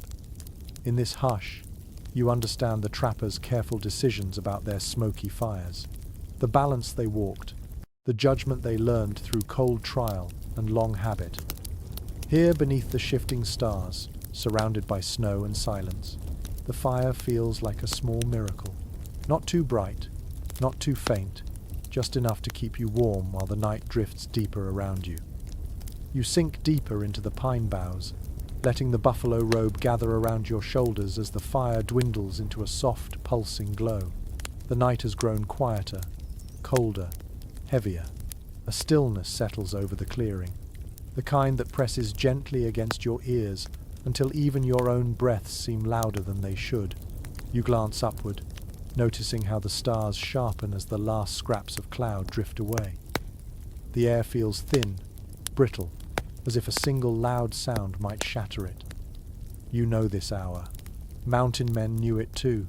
It is the moment just before dawn, when the cold becomes its most merciless. The darkness is not at its thickest, nor the wind at its wildest, but the temperature drops with a kind of slow inevitability that seeps through hides, blankets, shelters, even bone. You feel it now in your fingertips, in the tip of your nose, in the faint tremble waking in your legs. You shift slightly and pull the robe closer. Beneath you, the heated stones still offer a whisper of warmth, but that whisper grows fainter by the minute. The pine boughs cradle you, yet even their evergreen resilience cannot fully keep the cold from rising. You exhale slowly, watching the steam float upward and vanish. A widely acknowledged detail in historical accounts comes to mind. Trappers noted that the hour before dawn was always the coldest, often by a noticeable margin. They described it as the moment when the night tightened its grip, stealing heat as if collecting a toll. Many wrote that they woke naturally at this time, not from noise or fear, but simply because the cold refused to let them sleep any longer. You feel that truth now curling around your ribs. You lift the hide slightly to let your hand rest on one of the stones. It is lukewarm at best, still helpful, but not enough to hold back the creeping chill. You close your eyes for a moment, letting the silence sink deeper into your awareness. The forest holds its breath with you. No birds stir yet, no branches fall, no rustling creatures press through the snow. Everything waits. Then, just when the quiet feels complete, you notice the faintest tremor of sound. At first, you think it is your heartbeat pulsing in your ears. Then you realize it is the fire, releasing a single soft crack, a delicate sound, but loud in the stillness. You lift your head slightly and watch a faint ember drift upward before fading into the dark. You breathe again, letting the cold settle around your body. You think of the mountain men who endured countless nights like this, curled beneath their robes, half asleep, half awake, waiting for the first hint of light. A strange story from an old winter journal surfaces. The writer claimed he believed dawn refused to break until the cold reached a specific depth, almost as if the world needed to stretch itself into discomfort before sunrise could be earned. Whether he meant this literally or simply as a poetic complaint, later readers still debate. Some think he was describing atmospheric shifts. Others assume he was expressing the exhaustion that winter carved into the human spirit. You smile faintly at the thought, though your lips feel stiff in the cold. The temperature dips further, and you tuck your chin against your chest. Your boots feel rigid now, their leather stiffened by frost. You wiggle your toes inside them, feeling only a slow, sluggish response. You adjust the robe more tightly around your legs, performing the same careful movements countless trappers made before you. They often wrote about how essential it was to shift positions during this hour. Too much stillness and frostbite crept silently upward. A light shiver moves through your body, not a harsh one, but a warning. You rub your arms through the hide, generating a small reservoir of warmth. The fire pulses behind you like a soft drumbeat. Its glow casts faint shadows that stretch long across the snow. Everything feels stretched, elongated, waiting. You tilt your head toward the tree line, listening for any sign of life. Eventually, you hear something faint, the tiny, rhythmic tapping of frost expanding inside a tree trunk. It clicks softly, like small pebbles falling on wood. The sound is subtle, but in this stillness, it feels almost intimate. Mountain men often mention this phenomenon, referring to it casually as the trees talking to each other. Whether they believed this literally or simply used it as a comforting metaphor remains unclear. Modern observers find charm in the notion, though opinions differ on whether the description was poetic or sincere. You shift again, letting the pine boughs crackle beneath your weight. The scent of crushed needles releases briefly into the air. That small burst of fragrance feels almost warm, as if memory itself can heat the air for a moment. And then, as you sit in the wavering half-light of dying embers, you begin to sense it. A faint thinning of darkness. Not brightness, not yet, but a kind of loosening.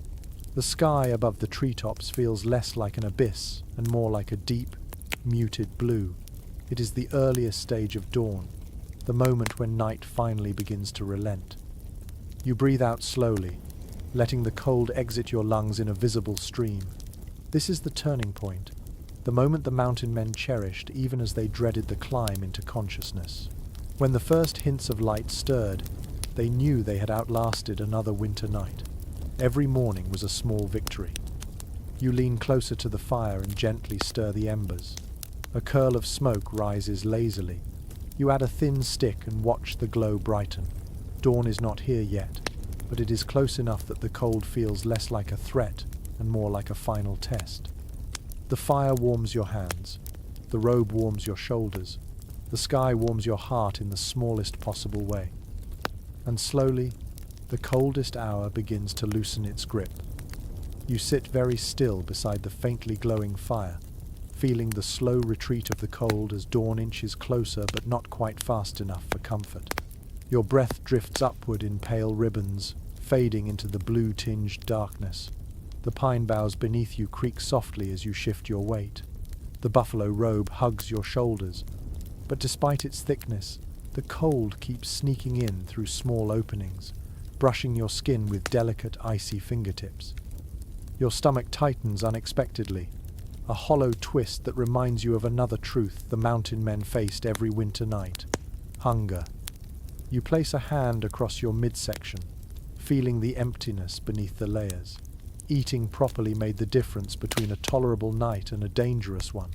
Mountain men knew that better than anyone. A broadly repeated detail from frontier accounts explains that without enough calories in your body before bed, warmth leaked away faster than you could trap it. Food was fuel in the most literal sense. Without it, even the heaviest robes and warmest fires struggled to keep a man alive until sunrise. You shift again and feel a faint tremor in your legs. Hunger always made the cold sharper. It sharpened the silence too, making each sound in the forest feel louder, more significant. You reach toward a small leather pouch near your bedding, imagining the kinds of provisions a trapper might have carried this time of year. Maybe dried venison, perhaps a chunk of hardtack so tough he would have to soften it over steam, or a strip of pemmican, dense and oily, offering a slow-burning heat once it settled in the belly. You lift the imaginary pouch and let it fall gently into the snow. Even the idea of sustenance feels comforting, though hunger still presses at your stomach with a patient, ache-filled persistence. You curl your fingers around the robe and draw it closer around your chest. As the hunger sharpens, a strange old recollection drifts into your mind. One trapper wrote that during the leanest winters, he sometimes believed hunger spoke to him, whispering odd suggestions or stirring strange dreams. He described hearing his own empty stomach as if it were a separate presence curling around him in the dark. Later readers, trying to interpret his curious phrasing, remain divided. Some assume he was describing the delirium that comes with prolonged hunger and extreme cold. Others think he simply had a poetic streak that surfaced whenever he was exhausted. But the passage carries an eerie intimacy, and tonight you almost understand what he meant. You press your hand to your stomach again. The emptiness feels like a small echo inside you, a hollow chamber collecting every breath. You rise slowly from your bedding to stretch your legs. The cold bites immediately, sliding through the gaps in your robe, tugging at your feet and fingers. You walk a few slow circles around the fire, your boots crunching in the snow. Each step reminds you how much energy the night has taken from your body. Survival in weather like this demands constant fuel. Without enough, the cold becomes a hunter all its own. You picture the old trappers trudging through waist-deep snow searching for something edible. A handful of pine nuts, a rabbit trail leading to a snare, maybe even the remains of a frozen berry bush. Some winters were generous. Others stripped the land bare. One veteran trapper once wrote that he sometimes ate snow out of habit, just to quiet the feeling of dryness in his throat, even though he knew it cooled his body dangerously.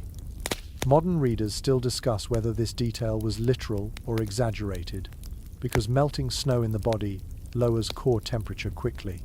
Yet many frontiersmen admitted to doing the same thing in moments of weakness. You kneel near the fire again, holding your hands out toward the flames.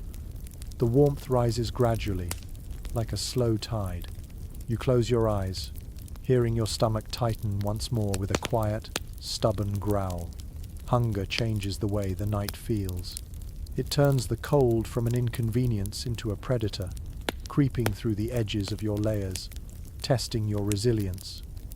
You take a deep breath and imagine the trappers who survived months with little more than dried meat and determination. Their journals describe nights when the cold felt like teeth, and mornings when their bodies felt too empty to move. But they moved anyway, driven by instinct and the need to keep warm by keeping busy. You open your eyes and look at the riverbank in the distance. In warmer seasons, fish might have offered a quick meal, but now the water is locked under layers of ice, whispering faintly beneath the surface. The forest offers little, unless you have traps set or luck on your side. Your hunger sharpens again. You rub your hands across your robe to generate heat. The fire crackles, offering comfort but no calories. Every breath tastes thin and sharp. And then, as your thoughts hover between discomfort and reflection, another memory rises. A peculiar observation written by a retired trapper who believed hunger made the night more honest. He claimed that when a man's stomach was empty, he saw the world more clearly, heard the forest more vividly, and sensed dangers more quickly. Some modern interpreters of frontier writings debate the meaning of such statements, wondering whether hunger truly sharpened the senses, or whether these men simply grew accustomed to surviving with less than they needed. The interpretations vary, just as the winters did. You settle back into your bedding, pulling the robe around you tightly. The heated stones beneath you have cooled further, but they still provide enough warmth to keep your body from sinking into the cold earth. Your stomach growls again, but softer this time, quieter, almost resigned. Hunger becomes a companion tonight, not a threat. It reminds you of the effort survival demanded, of the constant negotiation between comfort and cold.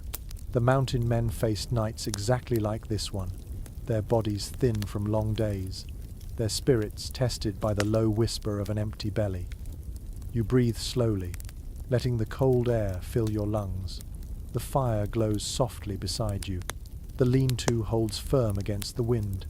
The forest remains still, waiting for dawn. And you, hollow-stomached but steady, wait alongside it, learning in your bones what the mountain men once endured. You settle back into your bedding, pulling the robe around you tightly. The heated stones beneath you have cooled further, but they still provide enough warmth to keep your body from sinking into the cold earth. Your stomach growls again, but softer this time, quieter, almost resigned. As the world grows a shade lighter with the earliest hint of dawn, another truth about mountain life surfaces in your thoughts, one that mattered almost as much as food, shelter, or heat: the reliance on a trusted partner. You sit up slowly, brushing snow from your shoulders. The fire glows low, casting a reddish halo across the clearing. You picture what it would feel like to have another person stirring beside you now, another breath rising in the cold, another pair of hands tending the fire, another presence to steady the loneliness that the deep nights of the Rockies often carried. A widely referenced detail in accounts from fur brigades explains that most trappers did not travel alone for long stretches. They partnered up, sometimes in rotating pairs, sometimes with a single pard they trusted through entire seasons. These partnerships were practical arrangements but also lifelines. One man could fetch water while the other patched a boot. One could tend the fire while the other checked the traps. And in nights this cold, two minds working together meant fewer mistakes. You stand and walk a short circle around the clearing, your boots leaving crisp prints in the powder. As you step, you imagine a partner moving beside you, matching your pace, sharing quiet observations about the way the snow gathered at the base of the trees or the tracks winding toward the river. Mountain men spent months in the wilderness, and even silence shared with another could feel like warmth. A curious recollection from a frontier memoir crosses your mind. One trapper claimed that the best partnerships were formed not through common interests, but through matched stubbornness. According to him, two men who were equally persistent survived better than mismatched pairs. Later readers who studied this memoir found the idea amusing, but also strangely insightful. Whether stubbornness truly mattered, or whether the writer simply saw his own qualities reflected in success, remains an open question, with interpretations varying widely. You stop near the riverbank, listening to the faint, muffled movement of water beneath the ice. You imagine a pair of trappers crouched beside it, breaking through the frozen shell to fill a kettle. One watching for danger, the other chipping steadily with a hatchet. The shared rhythm of survival, the simple efficiency of trust. You turn back toward your fire and lean down to grab a small branch. The flames brighten as you feed it in. You settle once more onto the pine boughs, drawing the robe back around your chest. The warmth rises slowly, drawn upward by your body heat. For a moment, you close your eyes and picture two men reclining on similar bedding, their boots pointing toward the fire, the soft crackle of flames stitching them into the same little world. Partnerships among mountain men weren't always sentimental. They were often blunt, practical, and shaped by necessity. Some men barely spoke to each other by choice, communicating only through gestures or short commands. Others shared jokes, stories, complaints, and long trails of wandering thoughts. Winter brought out unusual bonds, ones that flickered like firelight between companionship and survival. You breathe slowly, letting the warmth fill your chest. Another peculiar memory surfaces, something from a lesser-known trapping narrative. The writer insisted that a man slept better if he trusted the person beside him. He wrote that he could always sense unease in a restless partner, even before waking fully. It was as if tension traveled through the shared bedding like a subtle vibration. Whether he intended this literally or symbolically remains unclear, and those who study old journals still debate how much intuition played into survival partnerships. You shift again on the pine boughs, imagining the comfort of knowing someone else was responsible for watching the fire while you slept. The thought alone brings a small, surprising ease to your chest. So much of frontier life depended on dividing the burden. In pairs, tasks became manageable instead of overwhelming. One man broke trail, while the other scanned the horizon. One carried the traps while the other shouldered the extra food. Even silence felt shared, not heavy. The forest sighs around you, a long, low breath brushing past the lean-to. Snow lifts from a distant branch and falls with a muted puff. You look toward the tree line, sensing how the vastness might feel different with a reliable partner standing beside you, not less wild, but less empty. You pull your robe tighter, feeling the fire's warmth blend softly with the lingering heat of the stones. In the dim pre-dawn, you sense the deep value the mountain men placed on companionship, not friendship as the modern world thinks of it, but a bond forged through frost, distance, exhaustion, risk, and repeated endurance. You tilt your head back and study the faint glow building behind the trees. Daylight is still far off, but you can feel it approaching, thin and patient. You breathe once more, slow and steady. Partnerships made nights like these survivable. They created shared strength when the cold felt endless. They turned the wilderness from a lonely test into a joint effort. And even now, imagining another presence nearby brings a warmth that neither fire nor robe can fully provide on their own. You settle deeper into your bedding, letting that imagined warmth carry you into the final stretch of night. You curl a little deeper into the buffalo robe, feeling the faint rumble of your stomach settle as the sky lightens just a shade more behind the trees. The cold is still sharp, still biting, but the world no longer feels entirely hostile. A glimmer of morning hovers somewhere beyond the horizon, waiting to slip between the pines. You breathe in the quiet and let it fill your chest. Then you rise slowly, stretching stiff muscles, brushing away loose snow that clings to your sleeves. Walking a few steps away from the fire, you feel your boots sinking into the powder with a gentle, steady crunch. The clearing is calm, almost too calm.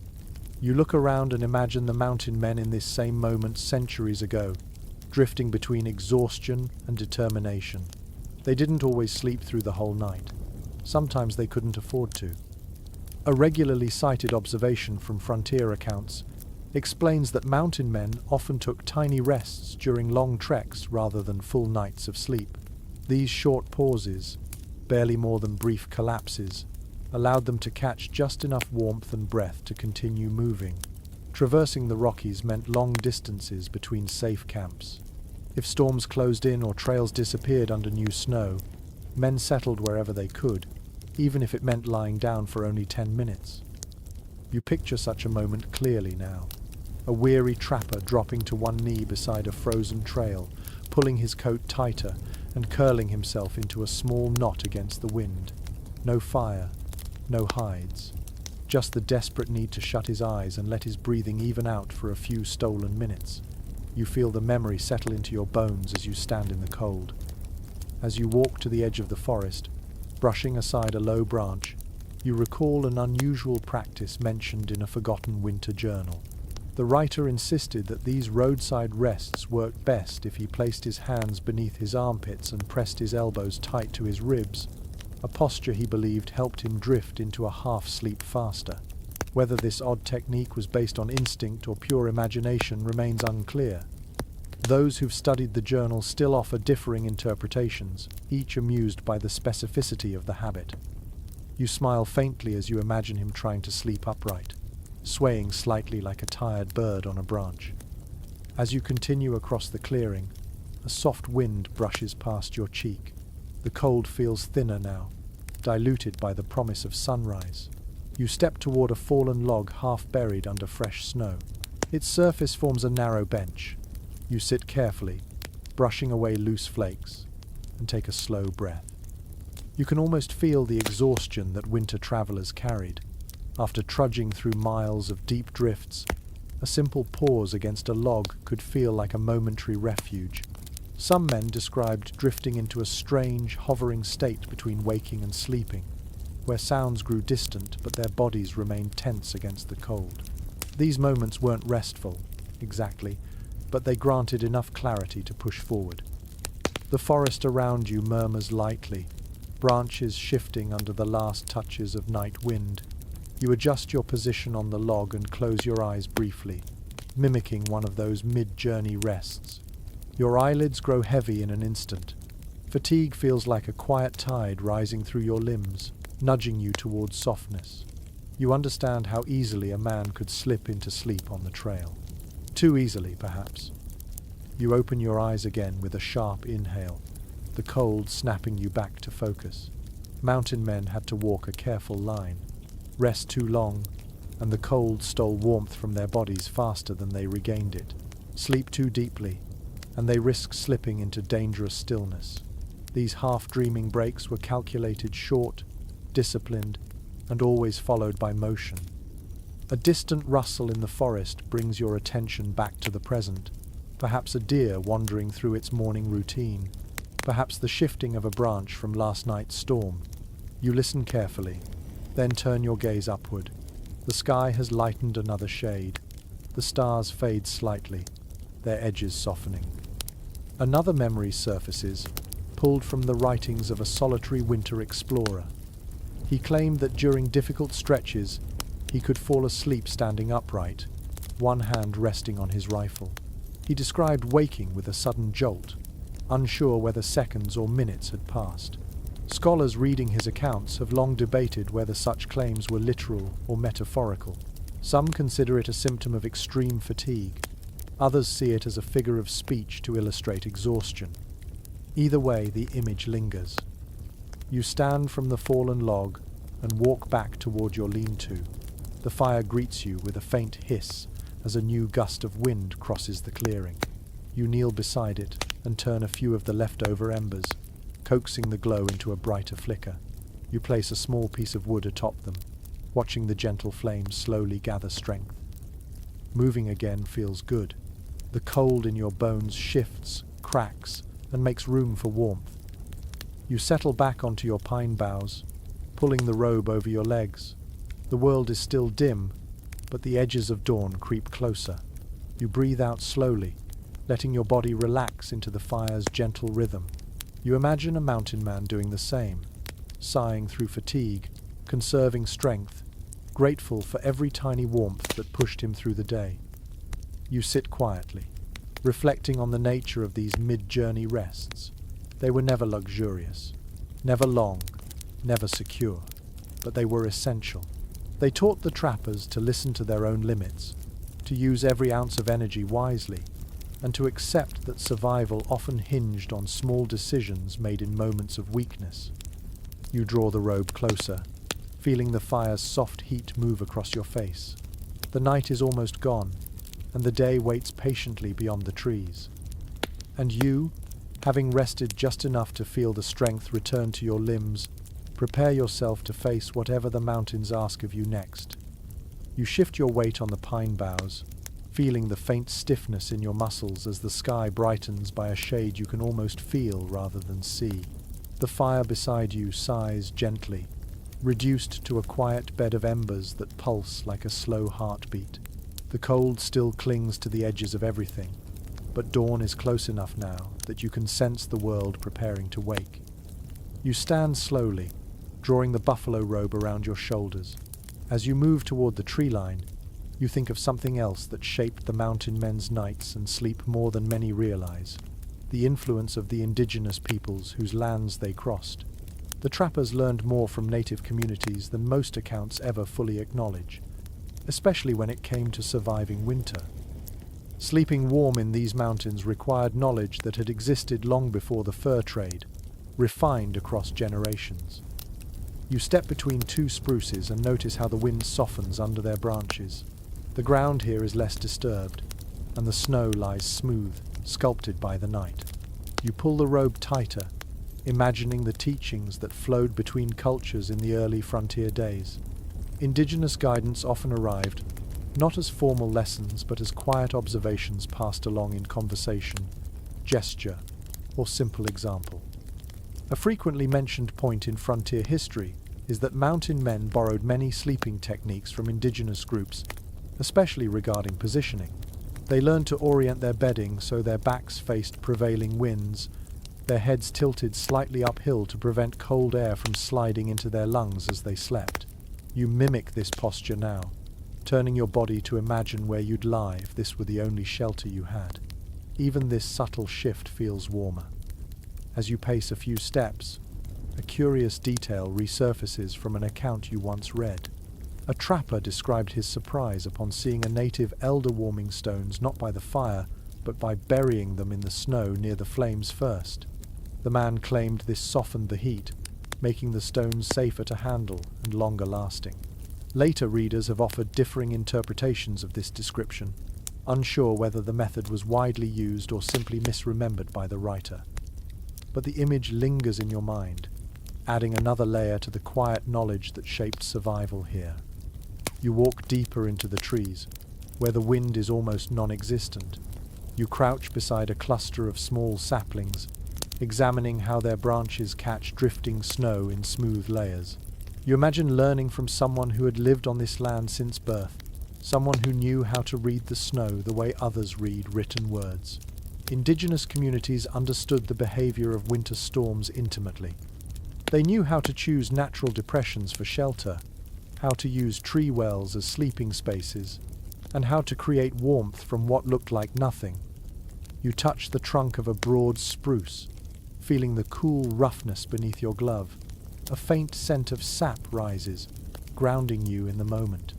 You recall another intriguing mention found in winter ethnographies, the practice of lining ground shelters with bark or grass mats to create a dry barrier before laying down furs.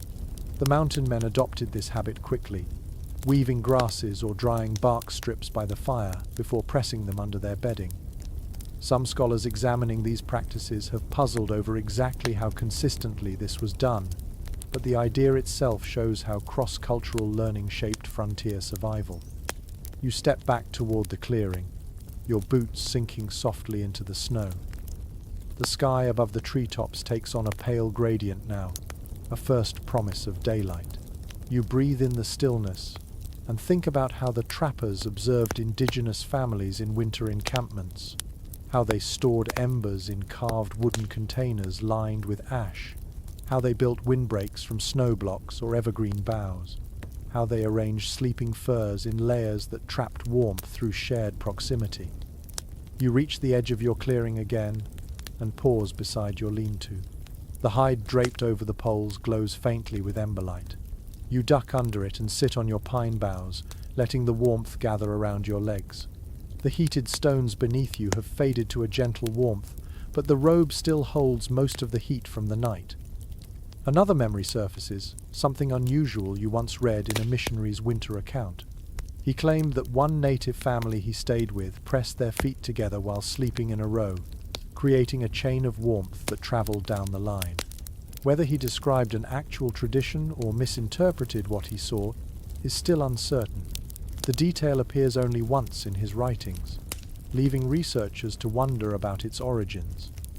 Still, the idea strikes you as both practical and oddly intimate, a reflection of how community shaped warmth in the coldest nights. You sit quietly beneath the lean-to, listening to the soft hum of the forest waking. A faint flutter of wings passes overhead as a bird shifts on its perch. The cold air around you feels less hostile now, softened by the knowledge that centuries of winter wisdom preceded your night here. You glance once more toward the tree line, imagining the countless nights when mountain men rested near indigenous camps, watching how expertly fires were arranged, how shelters were shaped, how raw cold was met, not with panic, but with calm, practiced skill. Much of what kept them alive came from this quiet exchange. You pull the robe tighter and settle your weight back onto the boughs. The fire flickers its approval, crackling softly in the new light. You breathe deeply, letting the warmth gather in your chest as the first true hint of dawn stretches cautiously across the mountains. In this moment, wrapped in borrowed techniques and inherited resilience, you feel connected to the layered history that kept weary travelers alive through countless winters. And the day begins to rise. You ease back under the lean-to as the sky brightens, feeling the cold beginning its slow retreat from the edges of your robe. The fire glows with renewed determination after your careful tending, and the trees around the clearing now hold a soft shimmer of pale morning light. You take a deep breath, letting the crisp air settle gently into your chest. The world feels larger now that the darkness has loosened its grip, and with the coming day, your thoughts drift toward a different kind of refuge the mountain men relied on when winter pressed too hard. The makeshift cabins they built to survive full seasons in the frozen ranges. You step out from beneath the lean-to and stretch your arms overhead. Your joints crack softly, stiffened by hours curled under hides. You feel the cold nip at your cheeks, but the threat is fading. A thin band of sunrise touches the treetops, coloring them with the faintest gold.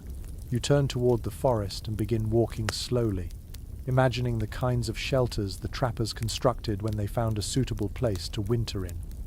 A commonly referenced detail from early fur trade records notes that mountain men often built small log cabins in valleys where game was plentiful and water flowed even in winter. These cabins were simple: 4 walls of hand-cut logs, a rough roof covered in bark or hides, and a small fire pit or chimney of stacked stones. They weren't meant to be permanent, only strong enough to withstand the storms and cold months. As you walk, you imagine such a structure tucked between 2 pines. You visualize snow piled along its sides for extra insulation, the door made from a single slab of wood or even stretched hide. Inside, furs draped across the floor, a fire glowing low in a small hearth, the scent of smoke, pine pitch and cooked meat hanging in the air like a comfort you've almost forgotten. You brush your gloves across the bark of a tall spruce, feeling the rough ridges scrape lightly against your palm. Another memory emerges, one drawn from an old trapping journal. The writer described how he and 2 companions spent an entire winter snowbound in a crude cabin they had built in late autumn. He claimed the logs creaked through the cold nights, as if the cabin itself were shivering along with them. Historians reviewing this account remain unsure whether the creaking was exaggerated or simply the natural shift of frozen wood. Still, the image stays with you: 3 men huddled by a fire, listening to their tiny refuge groan in the wind. You continue walking until you reach a small rise overlooking a cluster of firs. Here, the snow lies smoother, untouched except for the occasional animal track. This would be a good place to build, you think. Level ground, natural windbreaks, trees close enough for timber. You imagine yourself cutting logs with a dull axe, stacking them carefully, sealing gaps with mud or moss. The effort would be exhausting, but the reward: 4 walls guarding you against the winter would feel almost like luxury. A cold breeze brushes your face, carrying a hint of wood smoke from your fire. You turn back toward camp, walking slowly, letting your thoughts drift deeper into the world of winter cabins. Some of the structures built by mountain men held surprising quirks. One trapper wrote that he lined the inside walls of his cabin with spare animal skins because he believed it kept the spirits of the cold from slipping through. Whether he meant this literally or metaphorically is unclear, and those who study early frontier folklore still discuss what such phrasing reveals about the psychology of winter isolation. You smile at the oddity of the idea as you step beneath the branches again. Isolation shapes people in different ways. Long winter months, days of silence, nights of restless cold. It's no surprise the men grew imaginative in their rituals. As you near the clearing, your lean-to comes into view again, its hide glistening where frost has settled on its surface. The fire glows warmly, welcoming you back. You settle beside it, pulling your robe tight as you lower yourself onto the pine boughs.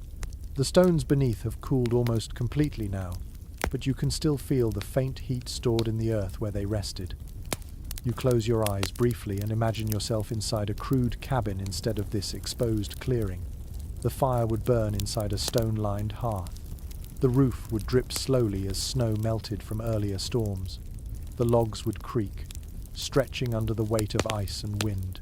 The warmth wouldn't be perfect, but it would gather in pockets around the room, settling like invisible blankets over the sleeping men. Another curious detail from winter writings drifts through your thoughts. One cabin dweller claimed he slept better in a narrow bunk built along the wall because he believed the earth pressed warmth upward through the logs. Whether this idea reflected a real sensation or his imagination remains uncertain. Those who analyze such recollections continue offering differing interpretations.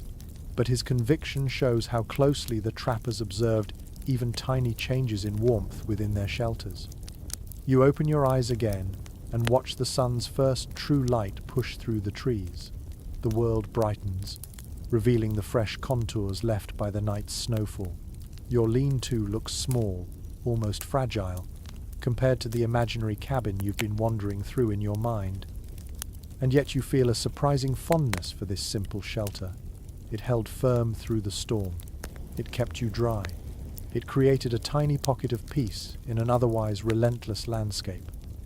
As morning takes hold, you wrap the robe tighter around your shoulders and sit closer to the fire. The forest stretches out beyond you, waking slowly, stretching its limbs after the long night.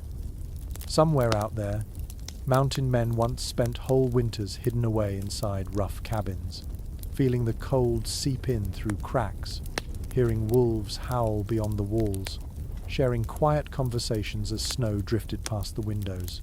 You feel connected to them now, through the fire, through the cold, through this small shelter built with your own hands. And as the light continues to grow, you settle deeper into the pine boughs, grateful for the warmth you found and the knowledge carried through generations of winter survivors. You sit quietly beneath your lean-to, feeling the gentle return of sensation to your fingers as the morning light grows a little stronger. The forest around you begins to stretch into wakefulness, branches stirring, the faint tapping of a woodpecker echoing in the distance. Your fire gives off a warm pulse, and the world feels a shade less harsh than it did hours ago. As the cold loosens its grip, your thoughts drift towards something softer, something that once helped mountain men endure the long, frozen nights as much as any hide or fire did, their dreams. You sink deeper into the pine boughs, the buffalo robe settling across your shoulders with comforting weight. The warmth from the coals glows in comforting waves across your legs. You close your eyes for a moment and imagine the trappers resting beside similar fires, slipping into sleep with thoughts that wandered far beyond the wilderness. Even the hardest men on the frontier carried memories of home, the echo of familiar voices, and the pull of warmth that did not come from a fire. A frequently noted detail in journals from the fur trade era explains that many mountain men dreamt vividly during winter. The cold, the exhaustion, and the isolation combined to stir the mind into restless imagery. Some wrote that dreams of home came more often during the darkest months. Others claimed they dreamt of campfires burning brighter than any real flame, or of fields filled with warm summer grasses. These dreams acted as anchors, holding threads of comfort in nights that otherwise felt endless. You shift slightly, letting the robe gather around your chest. The pine scent rises again as you move. You imagine yourself drifting into sleep in the same way an old trapper once described. He wrote that when he nodded off beside the fire, he sometimes saw his childhood home as if he had never left it. He described his mother's voice, the sound of a kettle, the warmth of a hearth, details so clear he insisted they felt more real than waking life. Scholars who have reviewed his journals often discuss whether such vivid recollections were shaped by the emotional strain of isolation or by the physiological effects of sleeping in extreme cold. No firm conclusion exists, but the vividness of the man's words continues to stir curiosity. You open your eyes again and watch the embers shift softly. The firelight dances in slow ripples across the snow, weaving patterns that feel almost hypnotic. You can understand how easy it would be to slip into dreamlike thoughts on a night like this. Even now, after surviving the storm and the coldest hour, your mind feels loose, drifting gently between memory and imagination. You lean forward slightly, stretching your hands toward the coals. Your skin tingles with returning warmth. You think of the way trappers described drifting off beside a fire, how they listened to the low crackle of burning wood, the distant howl of wind through trees, the shifting groan of frozen earth. These sounds blended with their dreams, shaping strange and beautiful mixtures of reality and memory. Another curious recollection surfaces, something from a winter report written by a man who travelled with a small trapping company. He claimed one of his companions often muttered names in his sleep, speaking to people who were not there. The writer said he once heard his companion whisper a woman's name over and over, almost like a lullaby. Later readers remain unsure whether the account reflected exhaustion, loneliness, or simply the natural drift of the dreaming mind. The detail lingers, though, adding a fragile humanity to men often remembered only for grit and bravado. You settle back onto the pine boughs, letting your head rest near the hide wall of your lean-to. The shelter creaks softly as a faint breeze brushes its surface. The world feels calm now, almost gentle in its quiet. You imagine slipping into dreams of your own, warmed by the fire, wrapped in fur, listening to the low rustle of pine branches as the forest murmurs around you. Dreams were more than comfort. They were escape.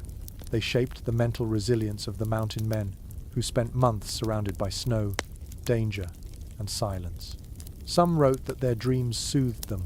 Others claimed the dreams confused them, blurring the line between longing for home and accepting the wilderness as their new world.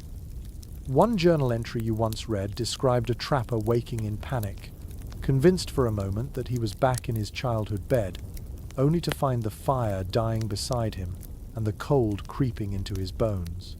Modern interpreters of such writings continue to discuss whether this confusion reflects the emotional cost of frontier isolation or a deeper psychological adaptation to constant exposure. You breathe slowly, feeling the weight of these thoughts settle in your chest. The forest whispers gently as a small bird flits from branch to branch, shaking snow loose in tiny cascades. You pull the robe around you a little tighter and let your attention return to the fire.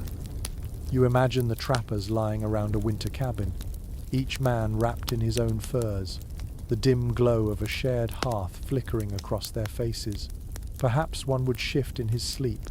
Another might murmur. Someone might dream of warm bread, or open fields, or a familiar path long buried beneath childhood memory. Even in these rugged lives, sleep did not belong solely to the wilderness. Dreams carried them elsewhere. As you sit beneath your shelter, the warmth growing steadier against your chest, you feel something similar wash over you. The harsh night has passed. The coldest air has quieted. The world around you feels softened by fresh snow and tentative dawn light. You let your eyes close briefly, inviting the drifting sensation that carried those old travelers across the thin border between waking and sleep. Images rise unbidden. The fire glows brighter. The robe feels heavier. A warm room flickers at the edge of your imagination. It is not real, and yet it feels familiar, comforting. You open your eyes again, smiling faintly. The dreamlike edge still lingers, blending the smell of smoke with some forgotten memory that refuses to fully surface. You sit up, breathing deeply, letting the forest fill your senses. Night is over, but the lingering thoughts of warmth, home, and memory remain. These were the quiet companions of the mountain men, just as vital as food or fire. You open your eyes again, smiling faintly. The dreamlike edge still lingers, blending the smell of smoke with some forgotten memory that refuses to fully surface. Dreams kept their spirits alive. Dreams softened their solitude, and in many cases, dreams were the only warmth they carried with them through the coldest nights. You rise slowly from the pine boughs, the buffalo robe sliding from your shoulders in a heavy wave of warmth that clings for a moment before surrendering to the morning air. The sky has lightened into soft blue-grey, the kind that promises a clearer day but still holds the sharp edge of winter. You stretch your arms above your head, feeling joints crack gently, and step out from beneath the lean-to. Snow crunches under your boots with a crispness only dawn can create. Your fire has dwindled to a glowing cluster of coals, bright enough to warm your hands but no longer strong enough to push back the cold on its own. You kneel beside it, feeding it a few small twigs until the glow brightens and a thin flame begins to rise. As the embers revive, their warmth spreads slowly, greeting your fingers like an old friend. Morning in the Rockies was not a leisurely time for the mountain men. A well-known observation from frontier journals is that at first light, trappers moved quickly. They broke camp with practiced hands, repacked their meager possessions, checked their traps, and prepared themselves for long miles of travel. Morning was the moment to reclaim the trail, not linger in comfort. You feel a small echo of that urgency now as you look around your camp. You dust snow from your robe, adjust your boots, and take stock of your surroundings. The lean-to stands as a lopsided triangle under the trees, dusted with a fresh layer of frost. The pine boughs beneath your bedding still carry your imprint. The stones you heated last night lie scattered where the snow has begun to reclaim them. Everything around you carries the quiet marks of a night survived. You begin gathering your scattered items, moving slowly but purposefully. The forest is quiet except for the gentle tapping of a woodpecker in the distance, and the occasional groan of a branch releasing its weight of snow. You brush the hide of the lean-to with your glove, shaking loose a cloud of white powder. You feel a small surge of appreciation for the simple shelter that kept the storm's anger at bay. As you work, a curious detail from an old traveller's letter surfaces in your thoughts. He described how the quiet of early morning made him believe the mountains themselves listened to his every movement. According to his account, he tried to pack silently to avoid waking the ridges. Whether he meant this literally or simply leaned into the poetry of solitude is uncertain. People who've read and analysed his writings remain divided. Some interpret his words as signs of winter loneliness pressing on his mind. Others think he was describing a kind of respectful calm the wilderness inspired. You feel a trace of that sensation now as you move carefully, your footsteps muted beneath fresh snow. You return to the fire and add a slightly larger stick. The flame strengthens, sending a warm ripple through the clearing. You warm your hands briefly, savouring the heat. Then you begin breaking down the lean-to, lifting the hide free from its poles. Snow tumbles down as you shake the hide clean. The smell of cold fur mixes with the scent of pine.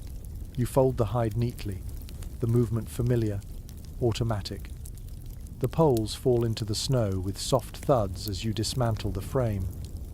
You stack them carefully beside the nearest tree. Even though you do not need them for the rest of your journey, you find yourself placing them tidily. Mountain men often did the same. A repeated note in several journals mentions that trappers occasionally left campsites tidy, partly out of habit, partly out of superstition that a well-kept camp invited better luck later. Whether this idea had practical roots or deeper symbolic meaning is still debated among those who study frontier folklore. You step back and examine the clearing. The camp looks bare now, the shelter dismantled, the bedding flattened, the fire reduced to a faint shimmer. The world seems larger without the small boundaries you built through the night. The cold air touches your face with renewed clarity. You pull the robe around your shoulders and feel the fur warm quickly under your breath. You lift one of the cooled stones from your bedding area and roll it between your gloved palms. Its surface is smooth and faintly warm, holding the memory of last night's fire. For a moment, you think of the mountain men who saved certain stones, believing lucky rocks kept heat better. One winter account describes a trapper who carried a favourite stone for months, convinced it protected him. Whether this was a private superstition or a practical comfort remains unclear. Later readers still offer their own interpretations, some amused, others intrigued. You set the stone back onto the snow and stand upright. The clearing feels calm now, touched by early sunlight. Thin beams filter through the trees, sparking off frost crystals like tiny rivers of light. You breathe deeply, letting the cold-laced air settle into your lungs. Your breath escapes in soft, steady clouds. You take one more slow circle around the clearing, making sure nothing remains behind. Your tracks from the night curve gently through the snow. You feel the weight of anticipation that mountain men described each morning. To rise stiff, step into frozen boots, tighten the straps on a pack, and follow the trail into uncertainty. The fire gives a final crackle behind you, a soft farewell. You crouch and scatter the coals gently with the tip of a branch. Smoke rises in delicate spirals, thin and pale. The flames fade into embers, then into glowing ash. Soon the fire blends quietly into the snow around it, as if it never existed. You stand again, adjusting the buffalo robe across your shoulders. The cold air brushes your cheeks, but it feels less sharp now that you've begun moving. You take one final look at the place where you slept, the humble circle of warmth you carved out of the storm. The memory of the night settles into you, gentle yet resilient, like a story waiting to be told again. You turn your body toward the trail's direction, feeling the snow shift beneath your boots. The forest seems to breathe with you, steady and calm. Morning stretches across the mountains, crisp and bright. And you, ready to step forward, carry the quiet of the night with you as you take the first step toward the day. You take your first steps away from the remnants of your camp, the snow crunching softly beneath your boots as the morning light settles fully over the clearing. The air feels sharper now, but not as hostile as before. You tug the buffalo robe tighter around your shoulders and pause for a moment, glancing back at the place where the fire once glowed and the lean-to rested under the pine branches. It looks peaceful now, untouched, as though the night's struggle never happened. But you feel it in your bones, in your breath, in the lingering stiffness of your fingers. The mountains leave their mark on anyone who spends a night in their grasp. You move toward the tree line, following a narrow path where the snow lies shallower. Your steps echo lightly in the quiet forest. Ahead of you, the world stretches in soft gradients of pale blue and white. Behind you, the clearing fades into memory. As you walk, you think about how mountain men faced mornings like this countless times.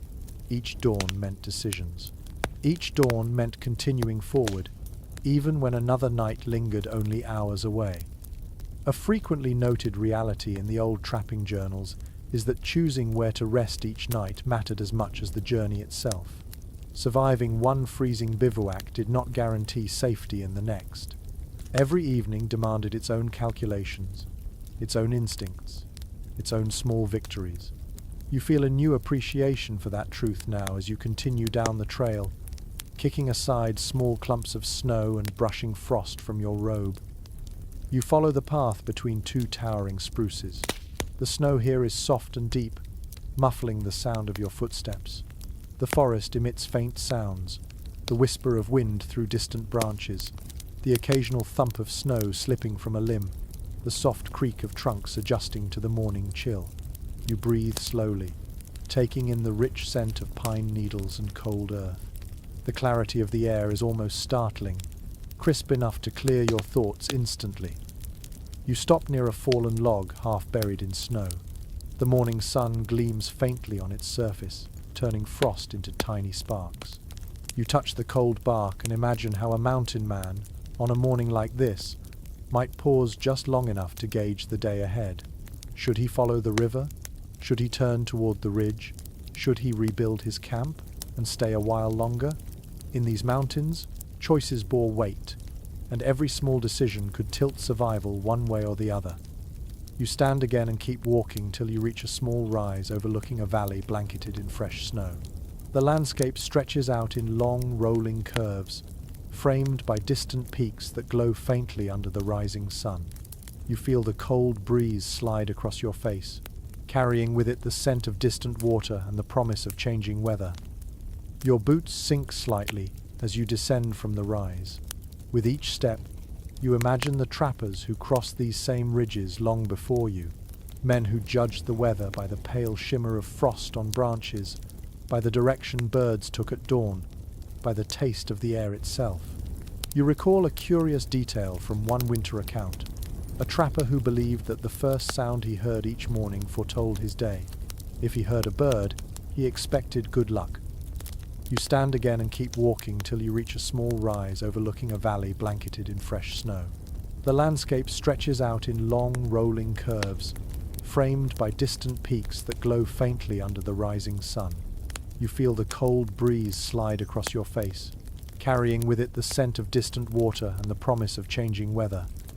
As you reach the valley floor, you pause once more and look around. The snow is untouched here, smooth except for the trail you leave behind. The frost glitters like 1,000 tiny mirrors catching the morning sun. You take a slow breath and allow the quiet to settle around you. The cold is still present, still testing you, but in daylight it feels less like an enemy and more like a companion stern, demanding, but honest. You turn back toward the direction of your camp, though the clearing is hidden now behind trees and gentle slopes. You imagine the mountain men doing the same, glancing back at the places where they carved out brief moments of warmth and wondering how many more nights lay ahead. Each dawn asked them to keep moving. Each dawn whispered its own challenge. You adjust the buffalo robe one last time and begin walking again. The snow shifts beneath your boots. The wind hums a gentle tune through the branches, and the mountains rise around you like ancient guardians. You feel yourself becoming part of the long line of travelers who learned, step by step, night by night, to endure winter in these wild ranges. And as you walk, the memory of the last frozen bivouac lingers warmly at your back, a final quiet lesson from a night spent in the cold's relentless embrace. You slow your pace now, letting each breath flow out softly into the calm morning air. The sun climbs just a little higher, smoothing the edges of the snow with a faint golden wash. You loosen your shoulders beneath the buffalo robe and allow the warmth of movement to gather gently through your limbs. Everything feels quieter here, softened by the distance you've placed between yourself and the hardships of the night. Let yourself drift for a moment. Feel the cold receding, not abruptly, but in long, gentle waves that slide away from your hands and feet. The forest hums with a low, steady stillness, as if the mountains themselves are settling back into rest. The scent of pine lingers, delicate and calming, cushioning your thoughts like a soft blanket. Your footsteps become slower. Your breath grows heavier, deeper, rounder at the edges. Any lingering tension in your muscles begins to melt, loosening its hold as though the snow itself is carrying it away. The memories of the night of the fire, the stones, the lean-to, the sounds in the dark fade into soft impressions, gentle shapes that no longer press sharply on your senses. You feel your body growing quieter, your thoughts easing into that warm space between waking and dreaming. The world around you dims a little, not in brightness but in urgency. There is nothing you need to do now. No cold to fight, no fire to tend, no shelter to build. Only breath, only quiet, only rest. Let the mountains settle around you like a lullaby. Let the calm fill every place where the cold once lingered. Allow yourself to sink into stillness, warm and safe and steady.